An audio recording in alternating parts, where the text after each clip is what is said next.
ಎಲ್ರಿಗೂ ನಮಸ್ಕಾರ. The art of effective or persuasive speaking or writing ಅಂದರೆ ಮನವೊಲಿಸುವ ಹಾಗೂ ಪರಿಣಾಮಕಾರಿಯಾದ ಬರವಣಿಗೆ ಅಥವಾ ಮಾತನಾಡುವ ಕಲೆಗೆ ವಾಕ್ಚಾತುರ್ಯ ಆರ್ ರೆಟೋರಿಕ್ ಅಂತ ಹೇಳ್ತಾರೆ. A spoken or written account of connected events, a story ಅಂದರೆ ಒಂದು ಘಟನೆಯನ್ನು ವಿವರಿಸುವ ವಿಧಾನ ಅಥವಾ ಕತೆ ಹೇಳುವುದಕ್ಕೆ ನಿರೂಪಣೆ ಆರ್ ನರೇಟಿವ್ ಅಂತ ಹೇಳ್ತಾರೆ. ಸೊ ಈ ಎರಡು ವಿಷಯಗಳ ಜೊತೆಗೆ ನಾವಿವತ್ತು ನಮ್ಮ ಪಾಡ್ಕಾಸ್ಟ್ ಶುರು ಮಾಡ್ತಿದ್ದೀವಿ. ಸೊ ಇವತ್ತಿನ ಮೊದಲ ಎಪಿಸೋಡ್ನ topic rhetoric, a thirst for narrative, ವಾಕ್ಚಾತುರ್ಯ ಮತ್ತು ನಿರೂಪಣೆಯ ದಾಹ. ಹಾಗಾದರೆ ಬನ್ನಿ ತಡ ಮಾಡದೆ ಶುರು ಮಾಡೋಣ ನಮ್ಮ first episode with Yuman Moudgalya, Dinakar BR ಹಾಗೂ ನಾನು ನಿಮ್ಮ ಸುಭಾಷ್ ಹೆಬ್ಬಾರ. ನೀವು ಕೇಳ್ತಾ ಇದ್ದೀರಾ ಹೊಂಗೆ ಮರದಡಿ ಪಾಡ್ಕಾಸ್ಟ್ ಎಪಿಸೋಡ್ 1.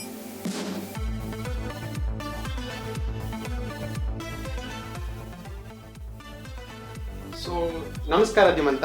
ನಮಸ್ಕಾರ. ಹೇಗಿದೆ ಲಾಕ್ಡೌನ್ ಟೈಮಲ್ಲಿ ಪಾಡ್ಕಾಸ್ಟು? ಏನು ಹೇಳೋಣ ಹೇಳಿ, ವರ್ಕ್ ಫ್ರಮ್ ಹೋಮ್ ಆಗಿದ್ದು ಈಗ ವರ್ಕ್ ಅಟ್ ಹೋಮ್ ಆಗಿದೆ. ಅದು ನಿಜ. ಮನೇಲಿರೋರು ಎಲ್ಲರೂ ಸ್ಕೂಲು, ಆಫೀಸು, ಯೋಗ ಕ್ಲಾಸು ಅಂತ ಎಲ್ಲರೂ ಲ್ಯಾಪ್ಟಾಪ್ ಹಿಡ್ಕೊಂಡು ಕೂರೋ ಥರ ಹೋಗ್ಬಿಟ್ಟಿದೆ. ಅದಾಗಿರಲಿ, ಹೊಂಗೆ ಮರದಡಿ ಹರಟೆ ಹೊಡೆಯೋಕೆ ನಮ್ಮೊಂದಿಗೆ ಇನ್ನೊಬ್ಬ ವ್ಯಕ್ತಿ ಇದ್ದಾನೆ. ಹೆಸರು ದಿನಕರ ಅಂತ. ಹೇಗಿದ್ಯಪ್ಪ? ನಮಸ್ಕಾರ, ನಾನು ಚೆನ್ನಾಗಿದ್ದೀನಿ. ನೀವು ಹೇಗಿದ್ದೀರಾ? ಹೇಗಿದ್ದೀರಾ ಅಂತೆಲ್ಲ ಹೇಳ್ಬೇಡಪ್ಪ, ಜನ ನಿನ್ನ ಗೆಸ್ಟ್ ಅಂತ ತಿಳ್ಕೊಂಡ್ಬಿಡ್ತಾರೆ. ನೆಕ್ಸ್ಟ್ ಟೈಮಿಂದ ಹೊಂಗೆ ಮರದಡಿ ಪಾಡ್ಕಾಸ್ಟ್ ಪೋಸ್ಟರಲ್ಲಿ ಫೀಟ್ ದಿನಕರ್ ಅಂತ ನಿನ್ನ ಫೋಟೋ ಜಾಗದಲ್ಲಿ ನಿನ್ನ ಪಾದದ ಫೋಟೋ ಹಾಕಬೇಕಾಗತ್ತೆ ಅಷ್ಟೇ. ಸರಿ, ಹಾಗಾದರೆ ಶುರು ಮಾಡೋಣ. ಸೊ ದಿಮಂತ, ನಿನ್ನಿಂದ ಫಸ್ಟ್ ಶುರು ಮಾಡೋಣ. How important is a narrative? ಅಂದರೆ ನರೇಟಿವ್ ಎಷ್ಟು ಇಂಪಾರ್ಟೆಂಟು ನಾವು ಎಷ್ಟೋ ಬಾರಿ ಕೇಳಿದ್ದೀವಿ. ಇತಿಹಾಸ ಎನ್ನುವುದು ಯಾರು ಅದನ್ನು ಬರೆದಿದ್ರು ಅನ್ನೋದ್ರ ಮೇಲೆ ಡಿಪೆಂಡ್ ಆಗಿರುತ್ತೆ ಅಂತ. One who is in power usually sets a narrative. So ನಾವು ಓದುವ ಇತಿಹಾಸದಲ್ಲಿನ ಫ್ಯಾಕ್ಟ್ಸ್ ಎಷ್ಟೋ ಬಾರಿ ಪರ್ಸ್ಪೆಕ್ಟಿವ್ಸ್ ಅಂತ ಆಗಿರೋದಿದೆ. So is narrative really important to everyone or is it just important to those who follow it? ಮೊದಲನೇದಾಗಿ ನರೇಟಿವ್ ಇಸ್ ವೆರಿ ಇಂಪಾರ್ಟೆಂಟ್. ಇದಕ್ಕೆ example ಕೊಡ್ತೀನಿ. 1880ನೇ ಇಸ್ವಿಲಿ ಅಮೇರಿಕಾಲಿ ಒಂದು ಸಂಘರ್ಷ ನಡೀತು ಇಬ್ಬರು ಸೈಂಟಿಸ್ಟ್ ಮಧ್ಯೆಯಲ್ಲಿ. ಒಂದು ನಿಕೋಲಾ ಟೆಸ್ಲಾ ಮತ್ತೊಬ್ಬರು ಥಾಮಸ್ ಆಲ್ವಾ ಎಡಿಸನ್. ನಮಗೆ ಗೊತ್ತಿರೋ ಹಂಗೆ ನಿಕೋಲಾ ಟೆಸ್ಲಾ AC ಕರೆಂಟ್ ಕಂಡುಹಿಡಿದ್ರು ಹಾಗೂ ಥಾಮಸ್ ಆಲ್ವಾ ಎಡಿಸನ್ DC ಕರೆಂಟ್ ಕಂಡುಹಿಡಿದ್ರು. ಆದರೆ ಎಡಿಸನ್ಗಿದ್ದಂತಹ ಒಂದು ಹಣದ ಬಲ ಹಾಗೂ ತಾನು he was a business man primarily. So ಅವನಿಗೆ ಕಾಂಟ್ಯಾಕ್ಟ್ಸ್ ಇತ್ತು. ಜನ ಎಲ್ಲ ಅವ್ನು ಯಾವ ಕರೆಂಟ್ ಕಂಡುಹಿಡಿದ್ನೋ ಅದನ್ನೇ ಯೂಸ್ ಮಾಡಬೇಕು ಅಂತ ಹೇಳಿದ್ರು. ಆದರೆ ನಿಕೋಲಾ ಟೆಸ್ಲಾ ಕಂಡುಹಿಡಿದಂಥದ್ದು ಎಷ್ಟು ಸಹಾಯಕಾರಿಯಾಗಿತ್ತು ಅಂದರೆ ಸಮಾಜಕ್ಕೆ. ಒಮ್ಮೆ ಹೀಗೆ ಮಾಡ್ತಾರೆ ಅವನು. ಎಲ್ಲರೂ ಹೇಳ್ತಾರೆ ಈ AC ಕರೆಂಟ್ ಬಂದಿದ ತಕ್ಷಣ ಮನುಷ್ಯನ ದೇಹಕ್ಕೆ ಏನಾದ್ರು ಹೊಡೆದ್ರೆ ಆ ವ್ಯಕ್ತಿ ಸತ್ತೋಗ್ತಾನೆ ಅಂತ. ಅದಕ್ಕೆ ಅವನು ಜನನ್ನೆಲ್ಲ ಕರೆದುಬಿಟ್ಟು ಹೇಳ್ತಾನೆ, ಬನ್ನಿ ನೋಡಿ, ನಾನು AC ಕರೆಂಟ್ ನನ್ನ ದೇಹದ ಮೇಲೆ ಪ್ರಯೋಗ ಮಾಡ್ತೀನಿ ಅಂತ. ತನ್ನ ದೇಹಕ್ಕೆ AC ಕರೆಂಟ್ ಹಾಕೋತಾನೆ, ತನಗೇನೂ ಆಗಲ್ಲ. ಆಮೇಲೆ ಅದನ್ನು ಜನಕ್ಕೆ ತೋರಿಸಿ ಹೇಳ್ತಾನೆ AC ಕರೆಂಟಿಂದ ಏನೂ ತೊಂದರೆ ಇಲ್ಲ ಅಂತ. ಸತ್ಯಕ್ಕಾಗಿ ಎಷ್ಟೊಂದ್ಸಲಿ ಈ ಥರ ಸಂಘರ್ಷ ಮಾಡಲೇಬೇಕಾಗತ್ತೆ. ಆದರೆ ಶಕ್ತಿ ಇದ್ದು ನರೇಟಿವ್ ಕಂಟ್ರೋಲ್ ಮಾಡ್ಬೋದು ಅಂದರೆ ಒಬ್ಬ ವ್ಯಕ್ತಿ, ಸ್ಟೀವ್ ಜಾಬ್ಸ್ ಅಂತವನು ತನ್ನ ಎಂಟೈರ್ ಕಂಪನಿನ ತನ್ನ ನರೇಟಿವ್, ತನ್ನ ಸ್ಟೋರಿ ಟೆಲ್ಲಿಂಗ್, ತನ್ನ ಪ್ರಾಡಕ್ಟ್ನ the look and feel of it, ಇದರಿಂದ ಅವನು ತನ್ನ ಪ್ರಾಡಕ್ಟ್ನ ಮಾರ್ಕೆಟ್ ಮಾಡೋದು. ಅದಕ್ಕೆ ನರೇಟಿವ್ ಅನ್ನೋದು ಒಬ್ಬ ವ್ಯಕ್ತಿ ತನ್ನ ಕಥೆನ ಹೇಗೆ ನಿರೂಪಣೆ ಮಾಡ್ತಾನೆ ಅದರಿಂದ ತುಂಬ ಒಂದು ಕಂಪನಿ ಆಗಿರ್ಬೋದು ಅಥವಾ ಒಂದು ಸಮಾಜ ಆಗಿರ್ಬೋದು, ಅದ್ರ ಮೇಲೆ ತುಂಬ ಪರಿಣಾಮ ಆಗುತ್ತೆ. ಹಾಗಾದರೆ ಒಂದು ನಾವು ನೋಡಿದ್ದೀವಿ, ನರೇಟಿವ್ ಇಂಪಾರ್ಟೆಂಟ್ ಆಗುತ್ತೆ ಅಂತ ಹೇಳಿದೆ, ಹೌದು. ಬಟ್ ಈಗ ನೀವು ಸ್ಟೀವ್ ಜಾಬ್ಸ್ ಬಗ್ಗೆ ಮಾತಾಡಿದೆ. ಸೊ ಸ್ಟೀವ್ ಜಾಬ್ಸ್ ಏನು ಅಂದರೆ ಅದರದ್ದೇ ಒಂದು ಫ್ಯಾನ್ ಬೇಸ್ ಇದೆ, ಅದರದ್ದೇ ಒಂದು ಫಾಲೋವರ್ಸ್ ಇದೆ. So coming back to the question, is it important to the people who follow it? ಆ ನರೇಟಿವ್ ಅನ್ನು ಫಾಲೋ ಮಾಡೋದೇ ಒಂದು ಕಲ್ಟ್ ಥರ ಇದ್ದರೆ ಅವ್ರಿಗೆ ಮಾತ್ರ ಅದು ಇಂಪಾರ್ಟೆಂಟ್ ಆಗಿರುತ್ತೆ, ಅಥವಾ ಬೇರೆಯವ್ರಿಗೂ ಅದು ಇಂಪಾರ್ಟೆಂಟ್ ಆಗುತ್ತಾ, ಅಥವಾ ಒಂದು ಸಮಾಜದಲ್ಲಿ ಒಂದು ಪರ್ಸ್ಪೆಕ್ಟಿವೇ ಚೇಂಜ್ ಆಗುತ್ತಾ? ಹೌದು, ಈಗ ಐಫೋನ್ ಅನ್ನೋದು ಒಂದು ಫ್ಯಾಷನ್ನು ಅಥವಾ ಅದೊಂದು ಲಕ್ಸುರಿ ಐಟಮ್ ಅನ್ನೋ ಥರ ತೋರಿಸ್ತಾರೆ. ಎಷ್ಟೊಂದು ಜನ ಲೋಗೋಗೋಸ್ಕರ ಐಫೋನ್ ತಗೊಳ್ಳೋದಿದೆ. ಸೊ ಆ ನರೇಟಿವ್ ಸೆಟ್ ಆಗೋಗಿದೆ ಸಮಾಜದಲ್ಲಿ. ಆದರೆ ಎಲ್ಲರೂ ಐಫೋನನ್ನು ಬರೀ ಅದಕ್ಕೋಸ್ಕರನೇ ತಗೊಳಲ್ಲ, ಅಥವಾ ಎಲ್ಲರೂ ತಗೊಳಕ್ ಆಗೋದಿಲ್ಲ ಅದನ್ನು. ಸೊ ಸಮಾಜಕ್ಕೆ ಅದು ಅಷ್ಟೊಂದು ಪರಿಣಾಮ ಬೀರುತ್ತಾ ಅಂದರೆ ಒಂದು ನರೇಟಿವ್, ಅಥವಾ ಆ ಪ್ರಾಡಕ್ಟ್ ಸೆಲ್ ಆಗೋಕ್ಕೆ, ಅಥವಾ ಒಂದು ಆ ನರೇಟಿವ್ ಸೆಲ್ ಆಗೋದಕ್ಕೆ ಮಾತ್ರ ಅದು ಹೆಲ್ಪ್ ಆಗುತ್ತೆ ಯಾವ್ದಾದ್ರು ಒಂದು ನರೇಟಿವ್ ಸೆಟ್ ಆದಾಗ ಅಂತ? ಖಂಡಿತ. ಇದಕ್ಕೆ ನಾನೊಂದು ಎಕ್ಸಾಂಪಲ್ ಕೊಡ್ತೀನಿ. ನಮ್ಮ ದೇಶದಲ್ಲಿ ನಡೆದಂಥ ಒಂದು ಘಟನೆ 2015ನೇ ಇಸ್ವಿಲಿ ಅನ್ಕೋತೀನಿ. ಭಾರತದ ಪ್ರಧಾನಿ UN ಹೋಗ್ತಾರೆ, ನಿಮ್ಮ ದೇಹದ ಪ್ರಕೃತಿ ಸರಿ ಇರಲ್ಲ, ನೀವು ಇಷ್ಟು ಕೆಲಸ ಮಾಡ್ತಾ ಇದ್ದೀರಾ, ಇಂಥ ಒಂದು ಸಮಯದಲ್ಲಿ ನಿಮಗೆ ಯೋಗ ಮಾಡಬೇಕು, ನಿಮ್ಮ ದೇಹದ ಪ್ರಕೃತಿ ನೋಡ್ಕೋಬೇಕು, ನಿಮ್ಮ ಆರೋಗ್ಯ ನೋಡ್ಕೋಬೇಕು ಅಂತ ಹೇಳ್ತಾರೆ. ಅಲ್ಲಿವರೆಗೂ ಯೋಗವನ್ನು ಬರೀ ಒಂದು ಸಮುದಾಯದ ಒಳಕ್ಕೆ ಇಟ್ಕೊಂಡಿದ್ರು. ಇಲ್ಲ ಅಮೆರಿಕಲ್ಲಿ ಹೋದರೆ ಬೀರ್ ಯೋಗ ಅಂತ ಎಲ್ಲ ತೊಗೊಂಡು ಅಲ್ಲಿ ಒಂದು ಸಪ್ರೇಟ್ ಫ್ಯಾಡ್ ಶುರು ಮಾಡ್ಕೊಂಡಿದ್ರು. ಆದರೆ ಇದನ್ನು ಶುರು ಮಾಡಿದಾಗ ಇಡೀ ಪ್ರಪಂಚದಲ್ಲಿ 198 ದೇಶಗಳು ಅನ್ಸುತ್ತೆ, ನನಗೆ ಆ ಸಂಖ್ಯೆ ನೆನಪಿಲ್ಲ, ಆದರೆ ಅಷ್ಟು ದೇಶಗಳು ಇದನ್ನು ಸಮರ್ಥನೆ ಮಾಡ್ತಾರೆ. ಇವತ್ತು ನಾವು ನೋಡಿದ್ರೆ ನಮ್ಮ ದೇಶದಲ್ಲಿ ಕೊರೋನಾ ಬಂದ ಸಮಯದಲ್ಲಿ ಬಹಳಷ್ಟು ಜನ ಯೋಗ ಶುರು ಮಾಡ್ಕೊಂಡಿದ್ದಾರೆ. ಸೊ ಈ ನರೇಟಿವ್ ಎಷ್ಟೊಂದ್ಸಲಿ ಶುರು ಮಾಡಿದವ್ರಿಗೆ ಆ ಒಂದು ಕಲ್ಟ್ ಒಳಕ್ಕಿರೋರಿಗೆ ಅದು ತುಂಬ ಪ್ರಭಾವ ಆಗ್ಬೋದು. ಬಟ್ ಈ ಥರ ಯಾವ ಸಮಯದಲ್ಲಿ ಇಡೀ ಸಮಾಜಕ್ಕೆ ಏನೋ ಒಂದು ಮಾದರಿಯಾಗಿರಬೇಕು ಅಂತ ಇರುತ್ತೋ ಆ ಸಮಯದಲ್ಲಿ ಇದೊಂದು ಉತ್ತರ ಆಗಿ ಬರೋದಾದ್ರೆ, ಒಂದು ಮಾರಲ್ ಹೈಗ್ರೌಂಡ್ ಇದ್ರೆ ಅದರಿಂದ ತುಂಬ ಸಹಾಯ ಆಗತ್ತೆ ಸಮಾಜಕ್ಕೆ ಅಂತ. ತುಂಬಾ ಚೆನ್ನಾಗಿ ಹೇಳಿದೆ ಹಿಮಂತ್ ಅವರೇ. ನಾವು ಇದಕ್ಕೆ ಒಂದು ಅಡೆಂಡಮ್ ತರ ಹೇಳಬೇಕು ಅಂತ ಇದ್ರೆ, ಯಾವ ನರೇಟಿವ್ ಇರುತ್ತೆ ಆ ನರೇಟಿವ್ ಯಾವ ಸಮಾಜದಲ್ಲಿ ಅಥವಾ ಯಾವ ಸಮಾಜದ ಸ್ತರದಲ್ಲಿ ಇಂಪ್ಯಾಕ್ಟ್ ಆಗುತ್ತೆ ಅನ್ನೋದು ತುಂಬಾ ಇಂಪಾರ್ಟೆಂಟ್. ಇವಾಗ ಫಾರ್ ಎಕ್ಸಾಂಪಲ್ ಐಫೋನ್ ತಗೋಣ. ಐಫೋನ್ ಖರೀದಿ ಮಾಡೋರು ಆಮೇಲೆ ಒಂದು ಫೋನಿನ ಬಳಕೆ ಒಬ್ಬ ಮನುಷ್ಯನ ಜೀವನದಲ್ಲಿ ಅದೆಷ್ಟು ಅನ್ನೋದ್ರ ಮೇಲೆ ಡಿಪೆಂಡ್ ಆಗುತ್ತೆ. ಆದ್ರೆ ಇವಾಗ ಒಂದು ಯೋಗ ಅಂತ ತಗೋಣ. ಯೋಗದ ಪ್ರಾಮುಖ್ಯತೆ ಒಬ್ಬ ಮನುಷ್ಯನ ಜೀವನದಲ್ಲಿ ಎಷ್ಟಾಗುತ್ತೆ. So what is the narrative on yoga is going to relate to, and what is the narrative on phone is going to relate to a person in real life. For example, a phone can play a certain part in a person's life, but whereas when coming to taking care of health will play a greater part in a person's life. So of course as per interest ಅವರವರ ಆಸಕ್ತಿಗೆ ತಕ್ಕಂತೆ ನರೇಟಿವ್ಸು change ಆಗ್ತಾ ಹೋಗುತ್ತೆ, narratives follow ಮಾಡ್ತಾ ಹೋಗ್ತಾರೆ. ಈಗ ಐಫೋನ್ನೇ ಅಥವಾ phone ಫ್ಯಾಂಡಮ್ ಇರತಕ್ಕಂಥವ್ರು ಪ್ರತಿಯೊಂದನ್ನು follow ಮಾಡ್ತಾ ಹೋಗ್ತಾರೆ, ಪ್ರತಿಯೊಂದರ ಮೇಲೂ ಡಿಬೇಟ್ಸ್ ಮಾಡ್ತಾ ಹೋಗ್ತಾರೆ.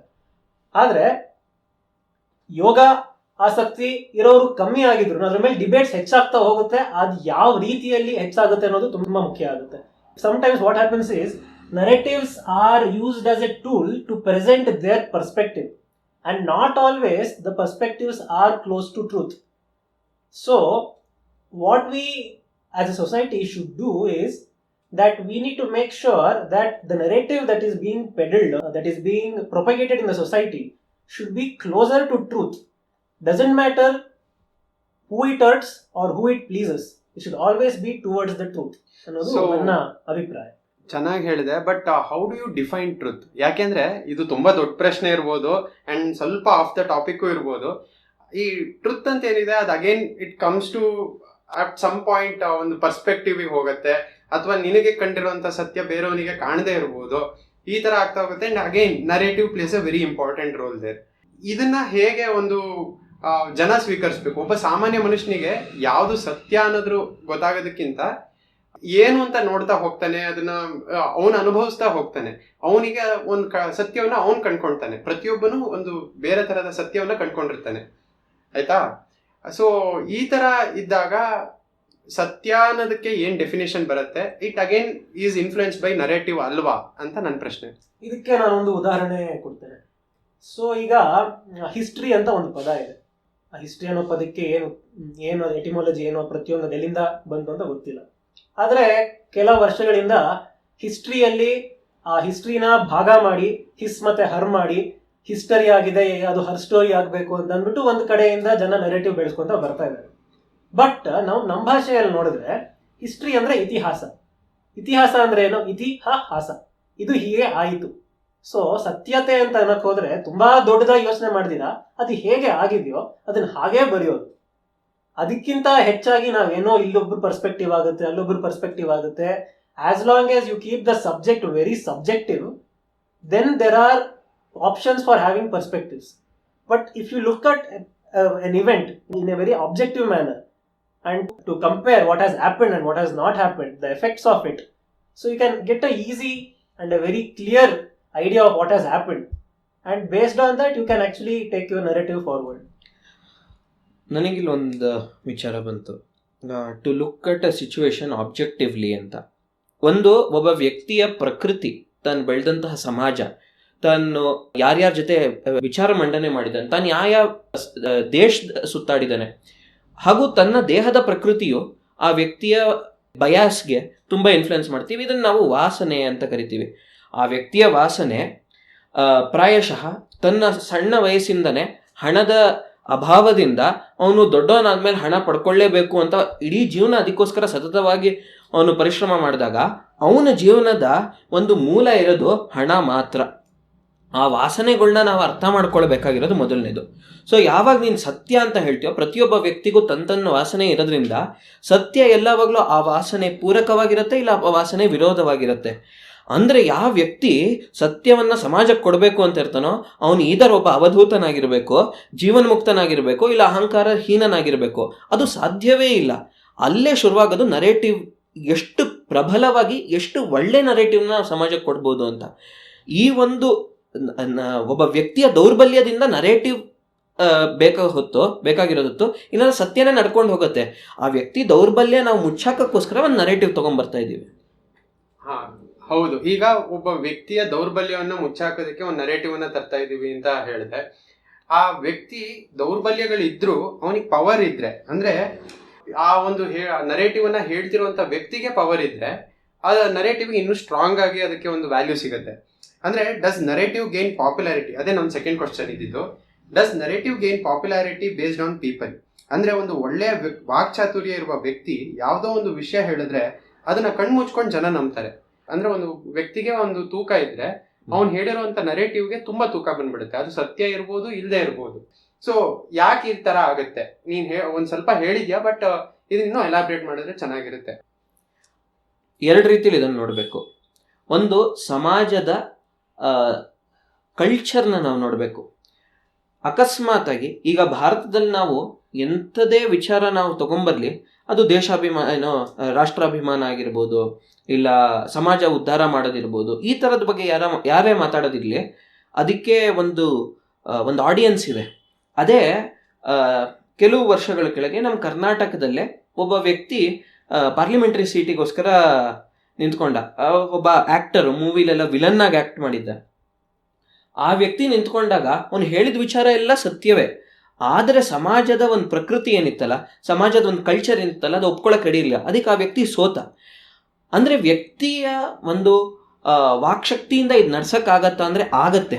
ನಮಗೆ ಗೊತ್ತಿರೋಂಗೆ ಬಹಳಷ್ಟು ಜನ ಈ ವಿಚಾರನ ಮಾಡ್ತಾರೆ. ಅಂದರೆ ಸ್ಪಂದಿಸ್ಬೇಕು ಸಮಾಜದ ಜೊತೆ.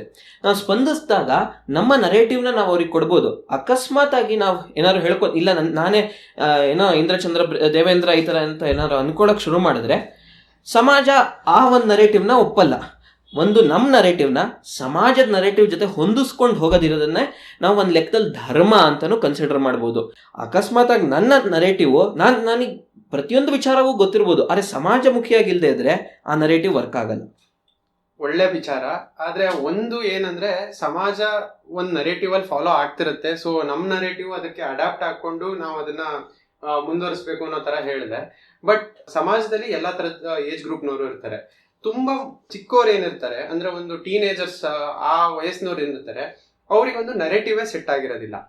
ಅಂದ್ರೆ ಅವ್ರಿಗಿನ್ನೂ ಸಮಾಜ ನೋಡಿರೋದಿಲ್ಲ. ನಾವೆಲ್ಲ ಸ್ಟೇಜ್ ಅಲ್ಲೇ ಇದ್ವಿ, ಈಗಲೂ ಇದೀವಿ ಅಂತಲೇ ಹೇಳ್ಬೋದು ಒಂದ್ ಸ್ವಲ್ಪ. ಸೊ ಈ ಸ್ಟೇಜ್ ಅಲ್ಲಿ ನರೇಟಿವೇ ಸೆಟ್ ಆಗಿರೋದಿಲ್ಲ, ಪುಸ್ತಕಗಳು ಓದಿರೋದಿಲ್ಲ, ದೊಡ್ಡ ದೊಡ್ಡ ಜನಗಳು ಹೇಗ್ ಮಾತಾಡ್ತಾರೆ ಅವ್ರ ಅನುಭವಗಳನ್ನು ಕೇಳಿರೋದಿಲ್ಲ. ಈ ತರದವ್ರು ಏನು ಅಂದ್ರೆ, ಬೆಳಗ್ಗೆ ಕಾಲೇಜಿಗೆ ಹೋಗಿ ಬರ್ತೀನಿ ಅಥವಾ ಸ್ಕೂಲಿಗೆ ಹೋಗಿ ಬಂದ್ರೆ ಸಾಕು, ಈ ತರ ಇರ್ತಾರೆ. ಅವರಿಗೆ ಅವ್ರು ಏನಾದ್ರು ಒಂದು ಸಮಾಜ ಅಂದ್ರೆ ಏನ್ ನೋಡಿರ್ತಾರೆ ಅಂದ್ರೆ, ಟಿವಿನಲ್ಲಿ ನೋಡಿರ್ತಾರೆ, ಇಲ್ಲ ಸಿನಿಮಾಗಳಲ್ಲಿ ನೋಡಿರ್ತಾರೆ, ಅಥವಾ ಯೂಟ್ಯೂಬ್ ವಿಡಿಯೋಗಳಲ್ಲಿ ನೋಡಿರ್ತಾರೆ. ಈ ತರ ಒಂದು ಕ್ರೌಡ್ ಇದ್ದಾಗ ಇವರುಗಳಿಗೆ ಈ ಪ್ರಭಾವಶಾಲಿ ವ್ಯಕ್ತಿಗಳು ಏನ್ ಹೇಳ್ತಾರೆ ಆ ನರೇಟಿವ್ ಸೆಟ್ ಆಗುತ್ತೆ. ಅಂಡ್ ಆ ನರೇಟಿವ್ ಕೆಲವು ಸಲ ಸಮಾಜಕ್ಕೆ ಹೊಂದ್ಕೊಂಡಿಲ್ಲ ಅಂತ ಆದ್ರೂ ಆ ನರೇಟಿವ್ ಸೆಟ್ ಆಗುತ್ತೆ, ಅವ್ರಿಗೆ ಒಪ್ಪಿಗೆನೂ ಆಗುತ್ತೆ ಆ ನರೇಟಿವ್. ಸೊ ಅದಕ್ಕೆ ನೀವು ಎಷ್ಟೊಂದು ಜನ ವೈರಲ್ ಆಗ್ತಿರೋದು ನೋಡ್ಬೋದು. ಅವರು ಹೇಳೋದು ಸ್ವಲ್ಪ ವಯಸ್ಸಾದವರಿಗೆ ಇಷ್ಟ ಆಗದೆ ಇರ್ಬೋದು, ಬಟ್ ಯೂತ್ಸಿಗೆ ಅದು ತುಂಬಾ ಇಷ್ಟ ಆಗುತ್ತೆ. ಸೊ ಇದ್ರ ಬಗ್ಗೆ ಏನ್ ಹೇಳ್ತೀಯ ದಿನಕರ್? ಸ್ವಲ್ಪ ಹಿಂದೆ ತಗೊಂಡು ಹೋಗ್ತೀನಿ ಜಿಮಂತ್ ಅವ್ರು ಹೇಳಿದ ಮಾತಿಗೆ. ಅವ್ರು ಹೇಳೋದು ಸತ್ಯ, ನರೇಟಿವ್ಸ್ ಯಾವಾಗಲೂ ಸಮಾಜಮುಖಿ ಆಗಿರಬೇಕು ಅಂತ ಅಂದ್ಬಿಟ್ಟು. ಆದರೆ ಒಂದು ಉದಾಹರಣೆ ಕೊಡ್ತೇನೆ. 2015 ಇರಬೇಕು, ಇಂಡಿಯನ್ ಸೈನ್ಸ್ ಕಾಂಗ್ರೆಸ್ ಮೈಸೂರಲ್ಲಿ ಆಯಿತು. ಆ ಮೈಸೂರಲ್ಲಾದಾಗ ನಮ್ಮ ಪ್ರಧಾನಮಂತ್ರಿ ನರೇಂದ್ರ ಮೋದಿ ಅವರು ಅದಕ್ಕೆ ಇನಾಗ್ರಲ್ ಅಡ್ರೆಸ್ ಅನ್ನು ಕೊಟ್ಟರು. ಆ ಇನಾಗ್ರಲ್ ಅಡ್ರೆಸ್ ಅಲ್ಲಿ ಅವ್ರು ಏನ್ ಮೆನ್ಷನ್ ಮಾಡಿದ್ರು ಅಂತ ಅಂದ್ರೆ, ಒಂದು ಸೈನ್ಸ್ ಕಾಂಗ್ರೆಸ್ಗೆ ಹೋಗ್ಬಿಟ್ಟು ಗಣೇಶ ಕತ್ತು ಕಡ್ದಾಗ ಯಾವ ವಿನಾಯಕನಿಗೆ ಪಕ್ಕದಲ್ಲಿರ್ತಕ್ಕಂತಹ ಅಲ್ಲಿ ಸಿಕ್ಕ ಒಂದು ಆನೆಯ ತಲೆಯನ್ನು ತಗೊಂಬಂದು ಹಾಕಿದ್ರು, ಅದನ್ನ he told it as an example of plastic surgery being present in India, in ancient India. ಅದರದ್ದು ಸತ್ಯ ಅಸತ್ಯತೆ ಈವಾಗಲೂ ಗೊತ್ತಿಲ್ಲ, ಗೊತ್ತಾಗೋದು ಬಹಳಷ್ಟು ಕಷ್ಟ. ಇಂಥ ಸಮಯದಲ್ಲಿ ಯಾವಾಗ ಒಂದು ಸೈನ್ಸ್ ಕಾಂಗ್ರೆಸ್ ಅಲ್ಲಿ ಈ ತರ ಒಂದು ಹೇಳಿಕೆ ಕೊಟ್ಟಾಗ ಅದು ಸಮಾಜಮುಖಿಯಾಗಿರ್ತಕ್ಕಂಥ ನಮ್ಮ ಪ್ರಧಾನತೆಯ ಹಿಂದೂ ಸಮಾಜದಲ್ಲಿ ಅದನ್ನ ಒಪ್ಕೋಬೇಕು ಅಂತ ಅನ್ಸುತ್ತೆ. ಯಾಕೆಂದ್ರೆ ಯಾವಾಗಲೂ ಏನ್ಷಿಯಂಟ್ ಇಂಡಿಯಾದಲ್ಲಿ ಇಷ್ಟೊಂದೆಲ್ಲ ಟೆಕ್ನಾಲಜಿ ಇತ್ತು, ನಮ್ಮ ಪೂರ್ವಜರು ಇಷ್ಟೊಂದೆಲ್ಲ ಮುಂದೆ ಹೋಗಿದ್ರು ಅಂತ ಹೇಳಿದಾಗ ಯಾವುದೇ ಸಮಾಜ ಆದರೂ ಅದನ್ನ ಹೆಮ್ಮೆ ಪಡೋದಕ್ಕೆ ಸಾಕಷ್ಟು ಇಷ್ಟಪಡುತ್ತೆ. ಅದೇ ಏನಾದ್ರು ಪೂರ್ವಜರು ಕೆಟ್ಟದ್ ಮಾಡ್ಬಿಟ್ಟಿದ್ರೆ ಇಲ್ಲ ಇಲ್ಲ ನಮ್ಮ ಸಮಾಜ ಈ ಬೇಡ ಅಂತ ನಾವು ಅದಾಗಿಲ್ಲ ಅಂತ ಹೇಳೋದು ಇದೆ. ಅದಕ್ಕೆ ನಾನು ಹೇಳೋದೇನು ಅಂತ ಅಂದ್ರೆ ಸಮಾಜಮುಖಿ ಆಗಿರಬೇಕು ನಿಜವಾಗ್ಲು, ಆದರೆ ಯಾವುದೇ ನೆರೆಟಿವ್ ಆದ್ರೂ ಆಗಲಿ ಸತ್ಯಮುಖಿ ಆಗಿರಬೇಕು. ಸತ್ಯಮುಖಿ ಆಗಿಲ್ದಿರೋ ನೆರೆಟಿವ್ ಮಾಡಿದ್ರಿಂದ ಏನು ಉಪಯೋಗನೇ ಇಲ್ಲ. ನಾವು ಒಬ್ಬರಿಂದ ಇನ್ನೊಬ್ಬರಿಗೆ ಜಟಾಪಟಿ ಮಾಡ್ಕೊಂಡಿರ್ತೀವಿ, ನೀನ್ ಸರಿ ಹೇಳಿದ್ದು ನಾನ್ ಸರಿ ಹೇಳಿದ್ದು ಅಂತ ಹೇಳ್ಕೊಂಡಿರ್ತೀವಿ. We will always be going on about perspectives. We will be arguing if my perspective is right or your perspective is right. But we are never going to find out what is the truth behind a perspective. So, ಅದು ಒಂದು. ಹಾಗೆ ಈಗ ಇನ್ನೊಂದು ನೀವು ಹೇಳ್ದಂಗೆ ಈಗಿನ ಕಾಲದಲ್ಲಿ ಬರ್ತಾ ಇರತಕ್ಕಂತಹ ಯುವಕರಿಗೆ ಯಾವುದು ಸತ್ಯ ಯಾವುದು ಸುಳ್ಳು ಅಂತ ಹೇಳಕ್ ಗೊತ್ತಾಗಲ್ಲ. ಯಾಕಂದ್ರೆ there is essential bombardment of information. ಎಲ್ಲೂ ನೋಡಿದ್ರು ನಿಮ್ಗೆ ಏನೋ ಒಂದು ಇನ್ಫಾರ್ಮೇಶನ್ ಸಿಗ್ತಾನೆ ಇರುತ್ತೆ. ಇನ್ಫ್ಯಾಕ್ಟ್ ರೀಸೆಂಟ್ ಆಗಿ ಆಗಿರ್ತಕ್ಕಂತಹ ಸುಶಾಂತ್ ಸಿಂಗ್ ರಜಪೂತ್ ಅವರ ಒಂದು ಮರಣವನ್ನು ನಾವು ಅದ್ರ ಬಗ್ಗೆ ಯೋಚನೆ ಮಾಡಿದ್ರೆ ಎಷ್ಟು ನೆರೆಟಿವ್ ಪೆಡಲ್ ಆಯಿತು. ಒಂದು ಕಡೆಯಿಂದ ಡಿಪ್ರೆಷನ್ ಅಂತ ಒಬ್ಬ ನೆರೆಟಿವ್ ಪೆಡಲ್ ಮಾಡಿದ್ರು, ಇನ್ನೊಂದು ಕಡೆಯಿಂದ ಯಾವುದೋ ಪ್ರೊಡ್ಯೂಸರ್ಸ್ ಅವರು ಇವ್ರು ಮಾಡಿರ್ತಕ್ಕಂತಹ ಒಂದು ಕಾನ್ಸ್ಪಿರಸಿ ಅಂತ ಪೆಡಲ್ ಮಾಡಿದ್ರು. ಸತ್ಯ ಏನು ಅಸತ್ಯ ಏನು ಯಾರಿಗೂ ಗೊತ್ತಿಲ್ಲ. ಪೊಲೀಸ್ ಇನ್ವೆಸ್ಟಿಗೇಷನ್ ಆಗ್ತಾ ಇದೆ, ಅದು ರಿಸಲ್ಟ್ ಅವ್ರಿಗೂ ಕಾಯೋವರೆಗೂ ಯಾರಿಗೂ ಪೇಷನ್ಸ್ ಸಹನೂ ಇಲ್ಲ.